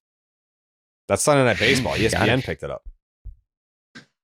Oh, you're talking about 2 weeks. Regular I thought we were just already guguaranteeing that Red Sox host the Yankees at Fenway. Okay. I was like, we're for sure streaming those games. I don't know. Oh, no. Where do you think you're going? No. Where are you going, pal? Yeah, no. We got big plans for the wild card, but I think Apple TV picked up the Friday game because that was supposed to be a Ness and Views game. So now I don't have to do it. So now I can be at Fenway for that. And then I don't know if it's Fox Friday, but it's Sunday Night Baseball. I know that for that September Fenway Park series. So thank God. We'll see. What did you say? So thank God, because that means we're recording at 3 a.m. Yeah. Yeah. Always love that. Thank Christ. All right. Want to get into some shopping? Stop. Yeah, let's shop and stop. Yeah. Is that what happens? I feel like it's. Yeah. When you don't get ketchup. There's no taikus. Yeah. Well, I mean, there's no ketchup. Literally, you stop and shop. Yeah. The last thing on this series, because we did kind of glaze over the Duran inside the park home run. That was true. The second it got by their right fielder, it was like, oh, well, he's for sure going home. And he even took like an extra step going to second to like really time it perfectly. Yeah. What? I'm just going to respectfully disagree because of Bregman. That's the only reason why. Where I'm like, he's getting. He said it after the game too, right? He said it at the post game. I'm slow like, ass Alex. Yeah. He literally is like, this slow motherfucker. Like, I don't know if I'm gonna get one because he's so slow. Molasses. I would have Alex. been fine with him passing him and just like shaving a run off the total. Like that would have been funny too. I will say, if you have a moment, go back and watch the triple error one from 2021 where he did come all the way around. If you see his stance and what he looked like, you will shit your pants, dude. He looks fucking like a different human being with the way he was standing. I remember we were at that game, and Jared has talked about this before. I don't know if it's just with me and you, Jared, but like he's talked about how much he wants this on his resume and inside the park home run, which is not super surprising considering how fast he is. But that one specifically, I still think that should have been an inside the parker. Like that's barely bobbled by Springer. And today, that's why I almost didn't celebrate when it happened. I waited for a second too. Yeah. Because O'Neal Cruz was like talking, like they had a conversation as they're fielding the ball. When they cut to Cruz, I'm like, you guys are having like tea and crumpets out there. I'm like, what are you guys doing in center field right now? They're just hanging out. And I assumed that when they cut, they had missed a bobble. So I'm like, okay, it's going to be a triple, but something about them putting the Wally head on his head, not like that's what the scorekeeper does. Did they put the Wally head on? Okay, it's a homer. I can't say it's not a homer if they put the Wally head. He's looking down. Shout out Sarah Langs. It was 14.71 seconds to get all the way around. Yeah. The fastest home-to-home time in MLB this season and fastest by any Red Sox player under StatCast. I have some trivia for you boys. I'm gonna get it. I'm gonna get it right. You're gonna get it. I actually bet you do get it, Jared. I can see that. The first time since 1998 that the Red Sox have had two inside the park homers in the same season. Can you name the two guys that did it in 1998? Nomar is one of them. Darren Bragg. Doesn't sound like it's Bragg. What's up? It's not Bragg. It's Darren Lewis.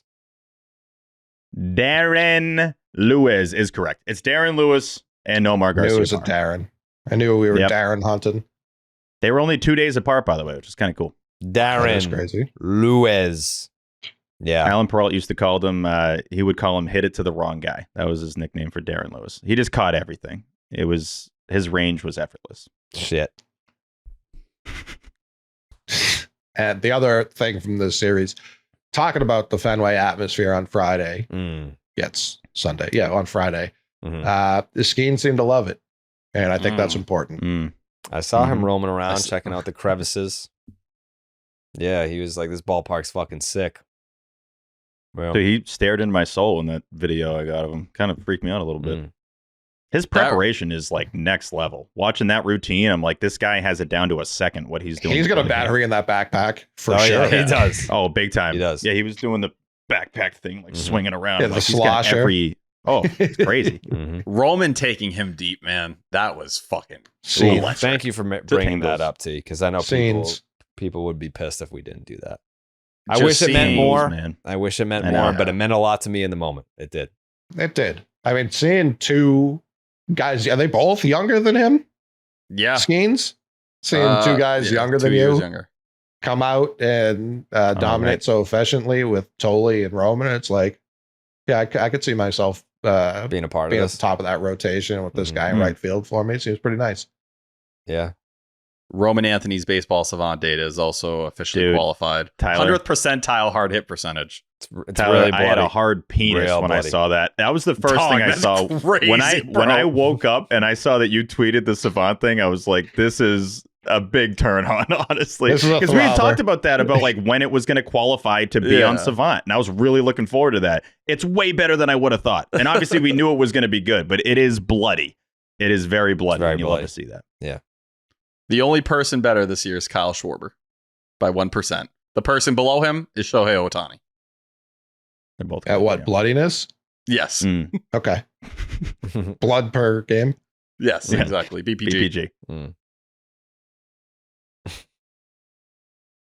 Like it's 3% higher than Juan Soto and Rafael Devers.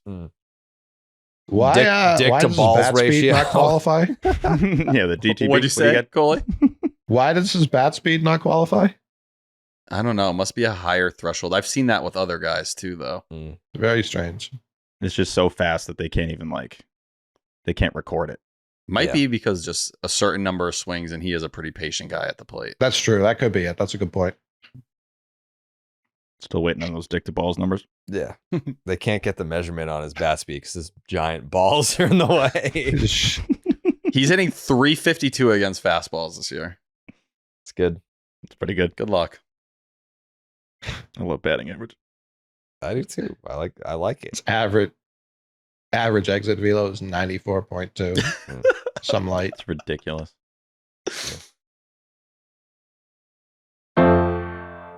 When I go to Stop and Shop, I can cross off everything that's on my list. Tactical move incoming! Stop and shop. Look ahead.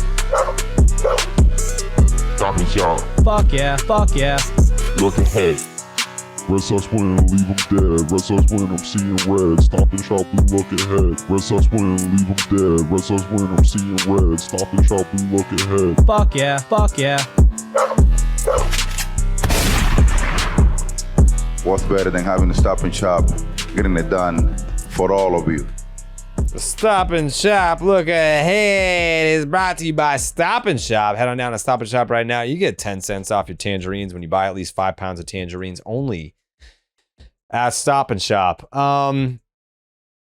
It's a 3-game series against the Guardians, and there's only one starter that's been named for this series, and it's Cleveland's starter, Parker Messick. He's a lefty, and that's all we know for starters that have been named in this series. Pitch in the Futures game this year. Yeah, Parker Messick has 2 big league starts, 13 2/3 innings. He's allowed 11 hits and struck out 12 batters, but it's an 0.66 ERA. That's kind of crazy for 11 hits and 13 2/3 innings. An 0.66 ERA. The whip is 0.87.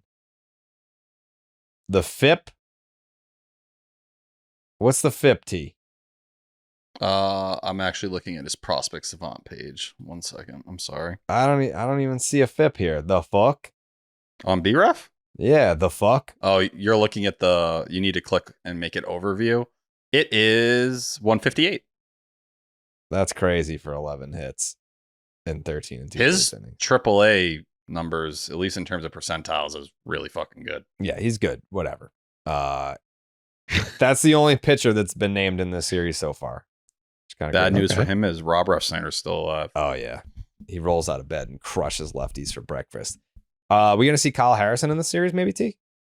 Yeah, I think that's what it's going to be. It looks like Wednesday. Then they'll be able to start Tolle on Friday on basically a week of rest. Okay. They scratched him Friday today, starter, Payton Tolle. Yes, like college, essentially. Just go out there and do your damn thing. All right, kind of harder to do a prediction, but you know what? We got some weather. When I look ahead, it's a wind up dead. If you don't listen to what Steve says, even then you might still wind up dead. Caught in a tornado, get smoked by your neighbor's shed. When I look ahead,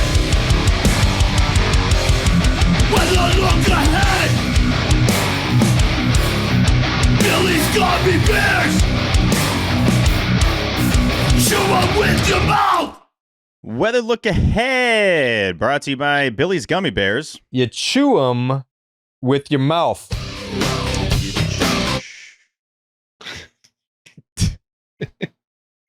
You chew them with your mouth. The Red Sox host the Cleveland Guardians at Fenway. The Guardians. At Fenway Park, starting on Monday, which is Yeah. game 1, which is also Labor Day. You gonna have 1:35 barbecue, PM. Steve? Yeah, dude. Yep. What are you're not barbecuing? Yes, brother. I am. Oh. 1:35 p.m. Eastern first pitch, mostly cloudy, 72 degrees, Ah. 0.1% chance of rain, 12-mile-an-hour winds blowing in from white. I almost said white. From right. Not blowing in from a color. White field. Blowing in from, white field. That's what it is. Game 2, Tuesday, 6:45 p.m. Eastern. First pitch. No. It is sunny, 68 degrees, 2% chance of rain, 9-mile-an-hour winds blowing in from right. Game 3, still no. Wednesday, 6:45 p.m. Eastern. First pitch, partly cloudy, 72 degrees, 0.1% chance of rain, 10-mile-an-hour winds blowing out towards the monster. So hopefully some ding-dongs in Game 3 on Wednesday. So despite the sound effect, you hear a very comfortable weather series at Fenway Park this week. Upper 60s, lower 70s. That's kind of what you dream of as we have very important games coming up at Fenway Park. That is your weather look ahead, brought to you by Billy's Gummy Bears. You chew them with your mouth. I had to bring a umbrella to the ballpark on Friday, Steve. I left it in my car, but I did bring one. It wasn't even, it only just lightly rained. It wasn't even that bad. No, there was a loud thunder crack in Saugus. It was loud. The dog was like, what the fuck? And I was like, I don't know. Don't look at me, dog. Look at Steve. Yeah, it's crazy. Yeah. Don't blame me. Prediction time? Steven?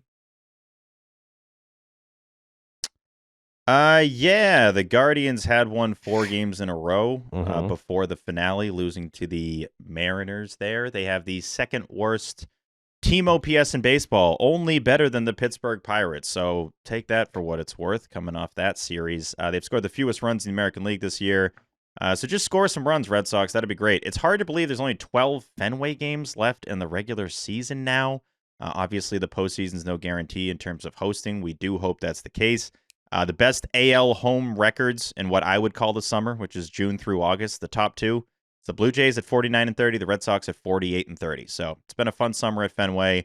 Hopefully that transitions into September, into October. Would be nice to close like 8-4, 9-3 these last 12 home games. I think that puts you in a good spot to host the wild card series. Give me Red Sox winning 2 out of 3 in this series, and it's going to be scoreboard watching time like we talked about. The Yankees now have the Astros, Blue Jays, Tigers, and Red Sox coming up in their next 4 series. So very important to be checking out the scores as the Red Sox take on the who, Jarrett? The Guardians. Oh, God. T, prediction? Yeah, I'm going to go 2 out of 3. You got Bayo and Crochet in the series. Those first 2 games, I think you have to feel pretty damn good about those. The third one's Kyle Harrison is probably going to make you pretty nervous, as it should. But when you look at the Guardians and kind of what they are, their run differential, I think, is one of those things that does expose who they are. -55 against teams better than 500, 29-41 this season. Good news for you, the Red Sox are 14 games above 500. So the combination of having your number 1 and number 2 starting pitcher out there, you're playing a team that does not perform well against good baseball teams. Really no excuse not to go and take 2 out of 3 here, especially when you're talking a team in the Guardians that doesn't hit. With some of your offensive issues going on, this should be a way to kind of meet in the middle a little bit. I do expect Kyle Harrison for that third game, even though when you start to look at how long it's been since Kyle Harrison pitched, it's going to be quite a break for him. Just in terms of overall outings. Hold on. They just keep shutting him down. Yeah, they keep just scratch Like, we're going to call you up. He threw 30 pitches last Tuesday. So it'd be 8 days off in between outings. In his last outing, he threw 30 pitches. Yeah, August 26th. That's he didn't throw 30 situation. Because he was getting shelled. He threw 30 because they thought they may call him up. Yes. So you pulled him out of that game early in that situation. I'm curious what they've been doing. It wasn't no, like it's fair. He threw 30 of the worst pitches you've ever seen. Yeah, considering the way I talk about him at times, I definitely think people would take it the other way. But yeah, so he threw 38 pitches on August 26th. We'll see here if he ends up pitching that would be September 3rd. Yeah. Okay, we'll see how many bullets he has. Maybe it's kind of half a bullpen game or whatever it may be, but give me 2 out of 3. They take the first 2. It's going to be unbelievable when Perales makes that start on Wednesday. He just shows up. Call it. I'm horrified of Jose Ramirez. I respect the fuck out of him. He could easily win games by himself, as he's been doing really his whole career. And it's tough with the Guardians now because you don't know who's actively betting against the Guardians on the Guardians. So it could go either way. Fair. But I'm going to go with a clean 3-game sweep. Jeez, That's a great point, Coley. That's a great point. I'm gonna go 2 out of 3. They're just like a sneaky team, even if like they're not particularly good. They're the Guardians. Like they're good for 1 game. So I'll take 2 out of 3 in this one. If you want to go to the Duran walk-off, like woke them up, or walk-off. Huh? What? Inside the park. I'm saying I think that fixed the offense. Oh, okay. Yeah. Okay. Yeah. Duran also stole home against the Guardians, right? Off the top of my Sounds head. right. Yep, that is correct. Do it again. Yep. He stole home during game time, Jared. Yeah, he did. Yeah, if you want to go to this series, you got to download the Game Time app, because the Game Time app gives the advantage back to fans. It's the hack for unlocking amazing tickets, experiences in just a few taps. It's incredibly easy to use, and the Game Time guarantee means that you can trust you'll get 100% authentic tickets on time and at the best price. Plus, fees are always included, so what you see is what you pay. And so I have like a bunch of friends / family that all year long. He just starts showing off about how many friends he has. Like, I have so many friends. To do with anything. I just want to remind you guys, I got fucking friends. Okay. So all year, I'm like, yeah, like if you guys want to go to a game, like let me know. None of them cashed in on this all summer long. Now that there's 2 homestands left, the amount of people like, bro, we got to go to a game. Are we going to that game? So I don't know. I'll be smashing the shit out of the Game Time app over the last few weeks here, because everyone has come out of the woodwork being like, we got to go to that game that we talked about. It's like, all right, cool. So I'll be at Fenway for the rest of the season thanks to the Game Time app. Fees are included, as I mentioned. Know your total upfront with no surprise fees at checkout. Save even more when you choose a section. You let Game Time choose the seats for you. Snag new ticket deals before anyone finds out by following your favorite teams in the Game Time app to receive alerts. Get a panoramic view from your seat in the app before you buy. The lowest price guarantee or Game Time will credit you 110% of the difference. Your purchase is covered with the most flexible customer service policy in the ticketing industry. Take the guesswork out of buying tickets with Game Time. Download the Game Time app, create an account, use the promo code SECTION10 for $20 off your first purchase. Terms apply. Again, create an account, use the promo code SECTION10, SECTION10 for $20 off. Swipe, tap, ticket, go. Download the Game Time app today. Final thoughts. I have some final thoughts today. Wow. Yeah, I usually never have final thoughts. No. I mentioned this to Steve, but I'm always on the look. Peralt. I'm always on the hunt for not necessarily the next Tyler, but like the next, I guess, someone that would fit into our universe here. And I'm not making any promises, but Pedro Martinez. Since we I don't know, it sounds like she died. Since we lost Bryn, she's alive and well. Yeah. R.I.P. It was a rough death. She's just, she was our producer for a few years, but she's just enjoying motherhood now. We've lacked a female voice, and I don't know, like, so her name's Anna. I've already been like, hey, what? I forgot what I was going to say. Keep going. You fucking suck at throwing me off my thought process. I'm sorry. He's midpoint. I'm like, put it down. Yeah. Wow. I apologize. I'm sorry, Anna. We need a female voice in our universe here. and I'm scrolling TikTok always like I always do. And she put out a reaction to Friday night's game. And so like there's people that, you know, they like I can tell when someone is trying to react for clicks and views and like it's inauthentic. This was an authentic and like I laughed, a very funny reaction to what happened on Friday. And I was like, Steve, I think we might have something here. And I didn't want to go in and I mean, there's 4 is already a lot of voices on a podcast. So I was like, I don't know that it's like a permanent like seat on the pod, but like definitely want to at least try a segment to have female representation in the Section 10 universe. But at the very least, I was like that, you know, if you're making video content, would love to incorporate that somehow. The clips. Yeah. Yes. So this was the video that I came across that I very much enjoyed. The most depressing part, it was such a good week. We swept the Orioles and we needed that after we lost, you know, the fucking bullshit 2-game series. And he went, fuck you. And then Payton Tolle gets called up. And his video of him, like his reaction video was the sweetest thing I'd ever seen. 8 strikeouts in his MLB debut. And we still lose the game because of fucking Greg Weiser. So I was like, all right. I mean, if you're like a 162 girl and Greg Weissert is causing you this much pain and stress, then I think you have a seat at the table for sure.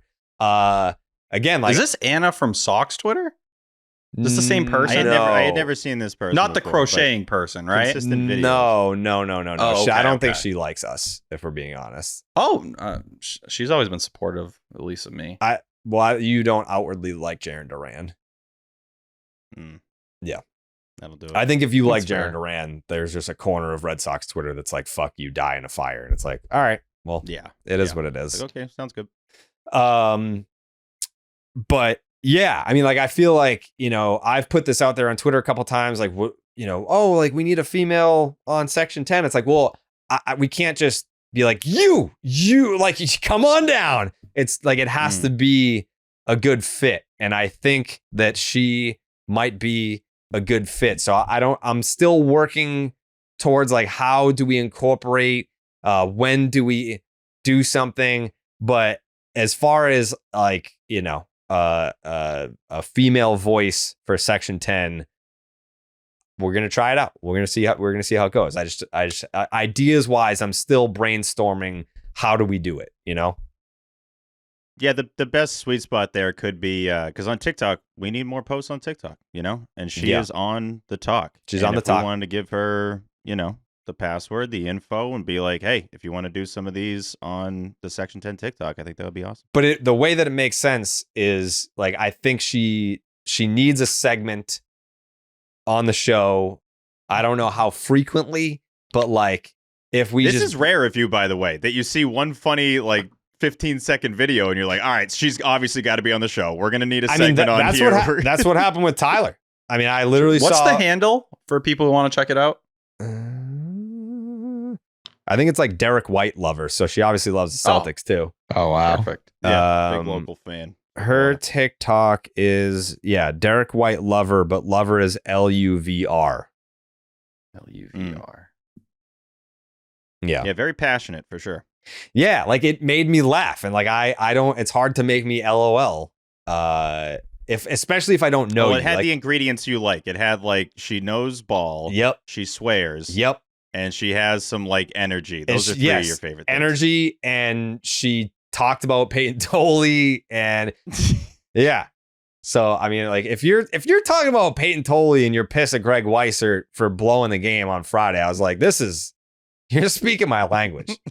So I mean, that's how we were feeling. Yeah. The Rocket Box there. Yeah. No doubt.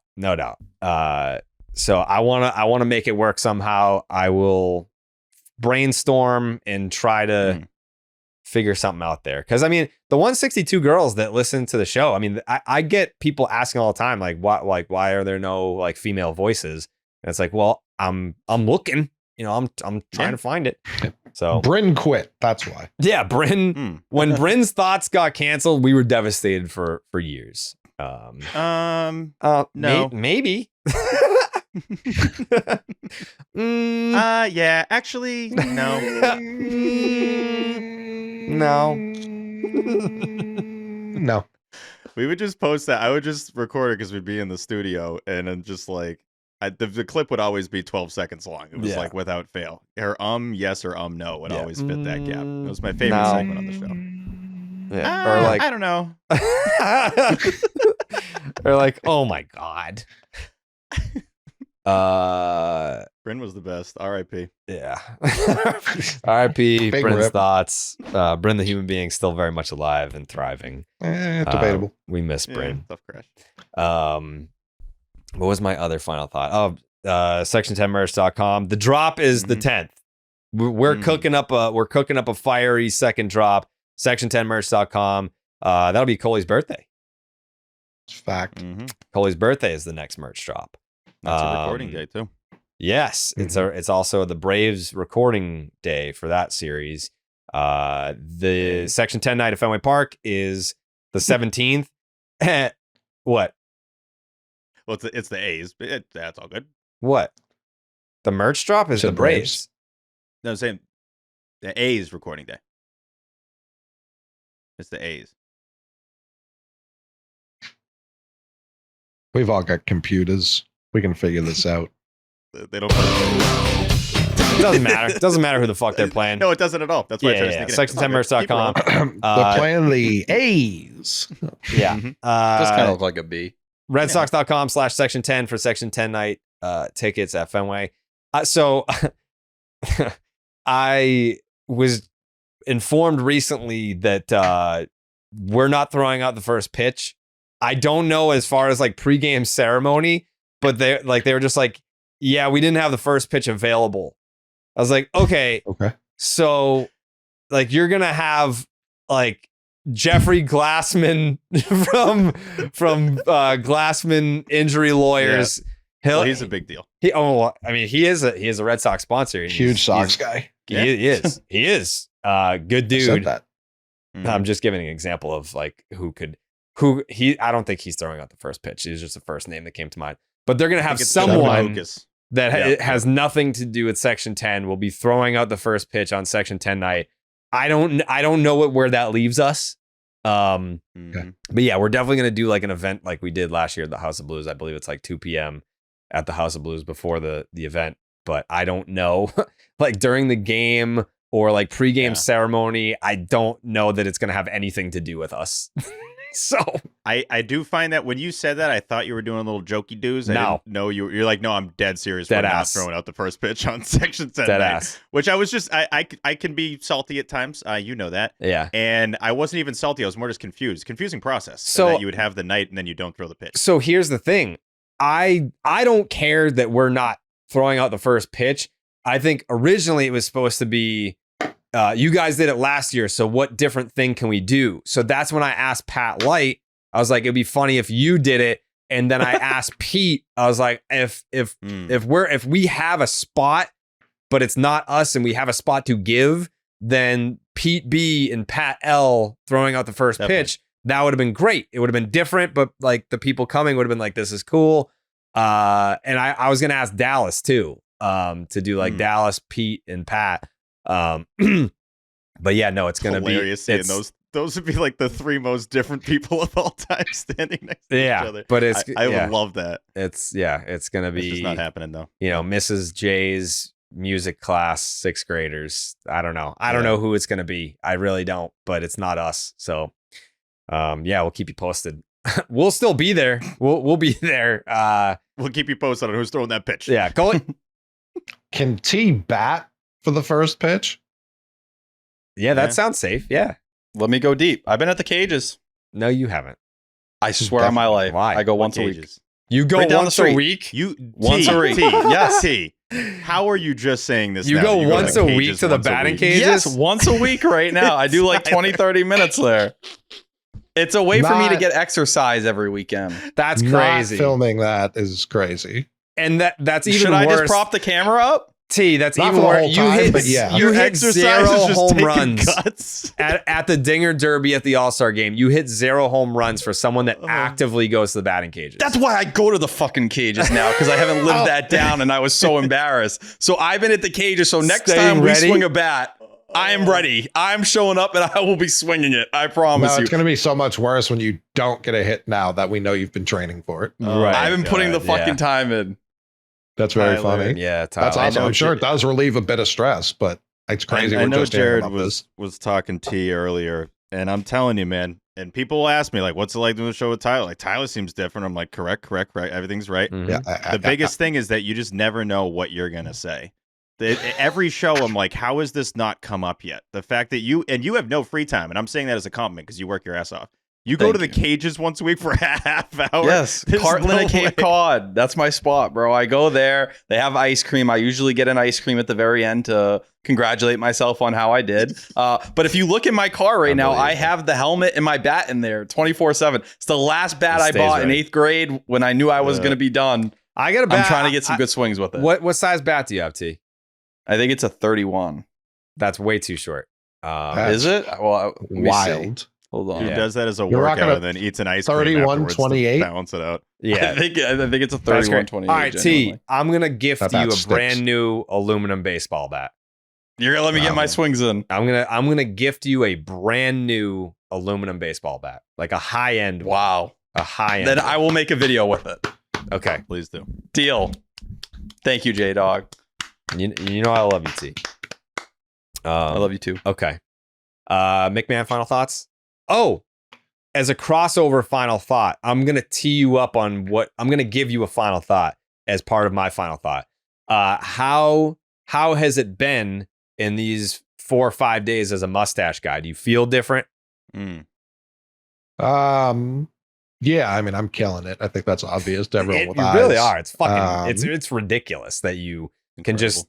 Yeah, like I feel like this is who you've always been and who you were destined to be. But For sure. No, it's going great. And I appreciate everyone who has been also following in those footsteps. Some people already had them, and we appreciate them, the people who laid the foundation for this. But yeah, I think if this fan base really wants to be serious about October, I need everyone on board. you need I more really do. participation. Yeah. I'm looking at Lou. I'm looking at Will. Ooh. I'm looking at TC. I'm looking at TC a will lot do of it. people.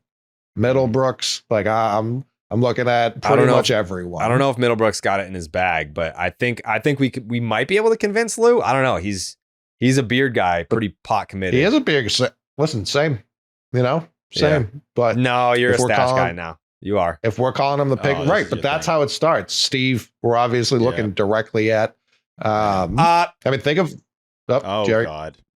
Have you shaved? Be honest, Steve. He has. Look at that smirk. You've shaved since we discussed. No, that's this, why right? he was upset when your fan went up. Yeah. Maybe it's the lighting. Maybe it's the I lighting. know, no, I know no, what no. the question's going to be before you asked, Jared. Yeah. I knew that's what the question was Answer gonna the be. fucking question. You have. Can I answer? Oh, Can I he answer answered it. accurately He though? answered it loud and clear. He's Can I shaved. answer it Yeah, accurately? go This ahead. is not Go a ahead, lie. you piece of shit. Go ahead. I did shave, but it was not with ill intent. It's because I What the forgot that I fuck was does supposed to that already start mean? growing it. You forgot? I just could see shave. that. It's a routine. Now I need to like Stop. not shave. That's a big Stop deal. it. I know. I'll stop. I'll stop. Shave the rest of your face, so still get that. Get that out of your Yeah. I system. don't have But anything. Yeah. Fucking asshole. No, but I will. Someone had mentioned we should do a shirt. I actually think that's pretty cool. Ooh. Well, 2K. I'm just trying to deflect 2K, right bleep that so someone doesn't steal that idea.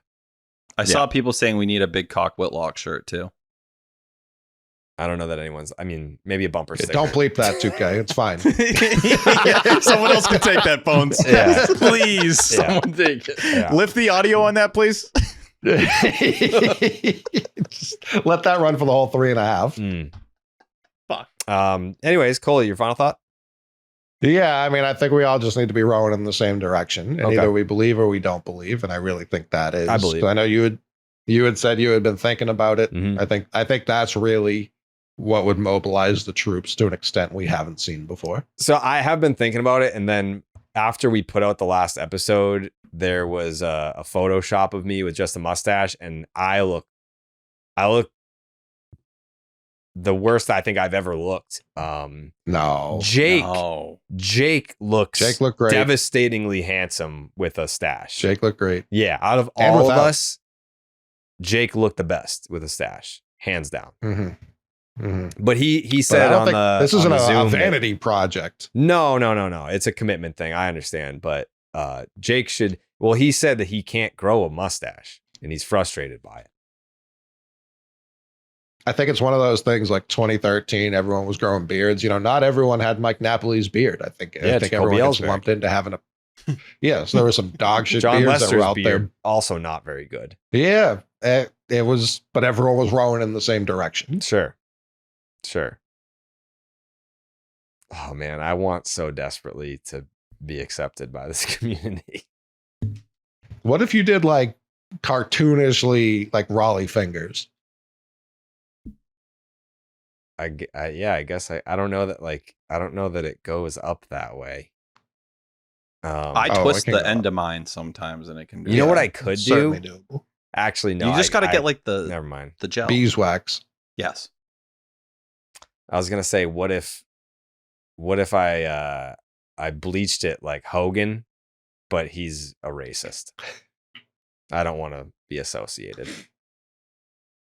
What if you shave it into like a small square, kind of like Michael Jordan, a famous baseball player? Michael Jordan.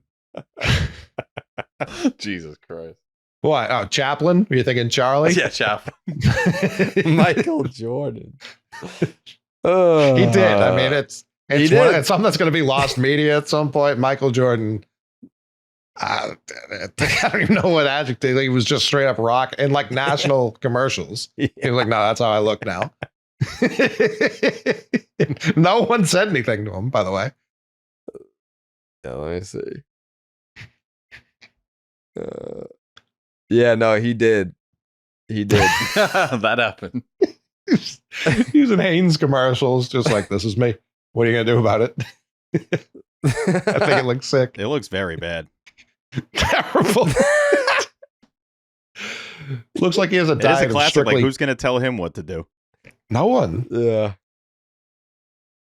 Yeah. Jared, I know what you're saying with the Photoshop, but I think it's because you're making like you're making like a funny face. I think if it was like we're smiling, like Jake does look incredible. He looks really good. My beard is really just to round out my skinny face. Like I have a skinny face.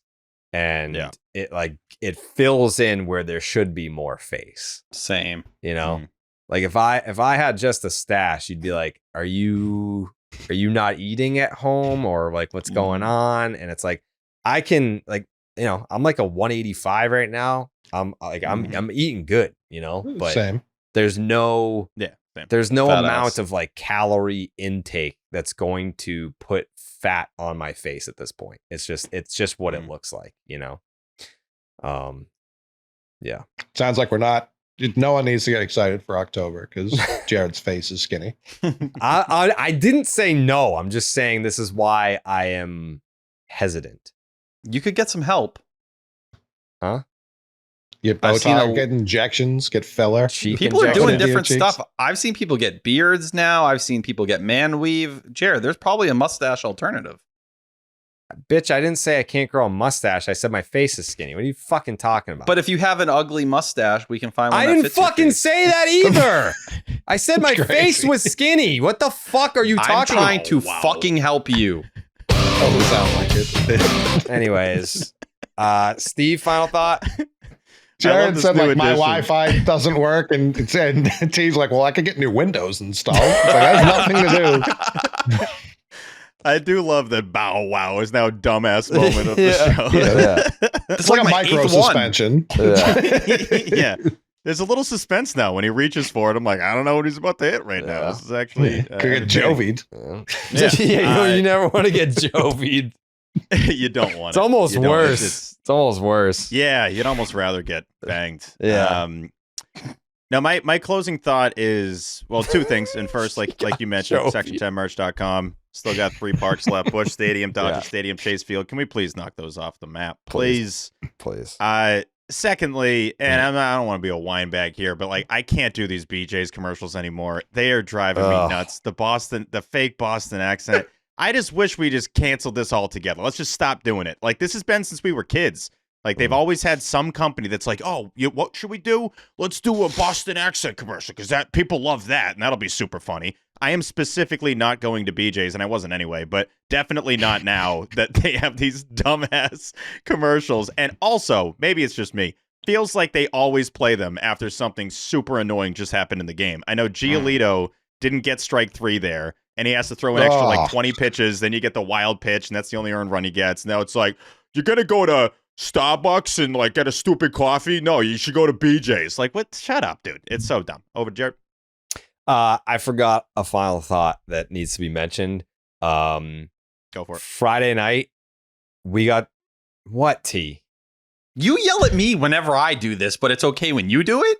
Yes, because I never have a final thought. I'm using all my final thoughts from the whole year. I never have a final thought. Using a lot. I prop you guys up to give your final thoughts, and I don't usually have one. So but this needed to be mentioned. Friday night, Payton Tolle, big league debut. We got stuck in the elevator. And yes, we got stuck in the elevator at Fenway Park. The video is at 300,000 views on IG right now. It's banging. Jake was in there. Corey was in there. 2K, were you in there? 2K? Did 2K go to the game? 2K was at the game. 2K, were you in the elevator? Go to the game. The disrespect. That's not disrespect. There was 90 people there. Like, you think I'm going to remember? There were a lot of people. All of his friends were there, Steve. He couldn't keep count of them. I got so many friends. Mikey was in there. Mikey was. I wasn't in there because I'm getting the Skeens shot, and then Mikey texted me, "We're stuck in an elevator." I'm like, stuck in the elevator. Okay. Mikey, was 2K in the elevator? He confirmed. 2K was in the elevator. Okay. Train was in the elevator. Her daughters were in the elevator. It's a funny video if you haven't seen it. Very funny. I said Jake. I think I led with Jake. But yeah, it was crazy. And like, Train was about to pass out. She was like, not crawling. She was crouched down in the corner talking about like, oh, I'm going to pass out, whatever. And I'm just chilling. And the only person that lost their cool a little bit. I didn't fucking care at all. No, I was like, send this thing to the basement, dude. But the elevator attendant, like all the comments from people that knew the guy, they were like, oh, he's the best. Like he's the best one to get stuck in there with. He was very concerned. Like he was very like, don't worry, guys. Like we're going to get out and I'm going to figure this out. Like he sprung into action very quickly. But his, I guess his demeanor, not demeanor, but I guess like his, the tone of his voice, it wasn't so much what he was saying, but the tone of his voice was like, don't panic, but my tone is telling you to panic. He's panicking. Yeah. He was kind of rushing through his stuff, but yeah, he was a little bit worried. Yeah, like I was totally chill. Like it was almost like being on like a Disney ride where like the guy's like, oh no, like don't like the scene that you're in causes for panic, but you know that you're on a Disney ride, so like I'm not panicking because I know that this isn't real. That's how I felt. Like it's like, you gotta panic because this is a bad situation, but like it's fine. Like we're all fine here. We got out. We were probably in there for like 25 minutes, which like Katie Nolan tweeted me in response to my AMA tweet. I was like, I'm stuck in an elevator. Ask me anything. And she's like, how long do you have to be stuck in an elevator before you can say that you're stuck in an elevator? And I said, it's less about how long you're stuck in there for and more about like gauging the panic in the voice of the elevator attendant. And he was like, this is a serious situation that needs to be treated very so we seriously. Live here now. Yeah. But yeah, what an experience. Stuck in an elevator at Fenway. It's a lot of people's biggest fear. And you know, the boys never wavered. We never backed down. Never backed down. I'm pumped it happened. 300,000 views. 300K. T, final thought? Yeah, just a couple quick prospect updates right here. Juan Valera, number 7 prospect in the system, is off the 60-day IL. Coley? We were in the middle of Steve's final thoughts. Steve, final thought? Oh, no, I had just finished. Yeah. No, I was Steve, there. Jared cut you off. No, but he had a pinky. So when I was done, I thought you said you had multiple. No, I led with the first, which was the section10merch.com, and we got to get those last 3 parks. We really just we got all like the 27 other ones so fast, and then Busch Stadium, Dodger Stadium, and Chase Field are just sitting there. So T final thought. Just get them. That's my bad T. My hand is all good. T final thought. But yeah, Juan Valera coming back from the 60-day IL. 60-day IL. It had been a long time since we saw him on a mound. May 25th was the last date. But came in through 2 innings, gave up an earned run. But I think the big thing was the 3 strikeouts, and he hit 99. I think entering the year, if you were trying to guess who the number 1 pitching prospect in the system would be, he'd probably would have been one of the main answers in Juan Valera. And he's still super young. He's 19. But to see him get back and be healthy, we're not looking at a Tommy John or anything like that. That's a very nice win. Jared? Not how that works. Pinky. He's laggy. So I'm going to excuse myself. No, I saw it crystal clear. That's such a pinky. I was born with poor vision. Connolly early had a really good start at AAA the other day. 6 strikeouts, just 1 walk in 5 innings, no earned runs, 3 runs overall. But to see his changeup continue to play like that continues to make it very intriguing. And then the last one, Shane Drowan, who had just kind of been building his way up. He's made 4 outings since coming off the IL. Another guy who was out in May and didn't return to August. But over 3 2/3 innings, he struck out 9, walked just 1. Continues to look like a very interesting relief arm, bare minimum, and someone who, when he was with the White Sox and things were going wrong, I think nobody had even had him cross their mind anymore. But since he's come back with the new pitching infrastructure, seems to be some interesting stuff there to work with. Jared. It's like an acceptance speech where it's just like flashing, like, come on. I got another final thought, T. This guy talk to me. Final thoughts for Let it Is rip, it for me? dude. Keep thinking. Shout out to Lucas Giolito, man. Like, if he's able to get my internet back, he goes out there and gets a big dub for the Sox and then a big dub for the 10 and BID. I mean, how am I going to make content if I don't have internet? And clearly Comcast Xfinity did not give a single fuck about getting my internet back. But you know who did? Lucas Giolito. He cared. He cares. It's active. It's not past tense. He still cares. He cares. So shout out to Lucas Giolito, man. Shout him out. All right. Anyone else have any thoughts? No? T? You know who's got one. If you ever lose hope in life, keep fighting. Bow wow. Some meaningful shit. Like,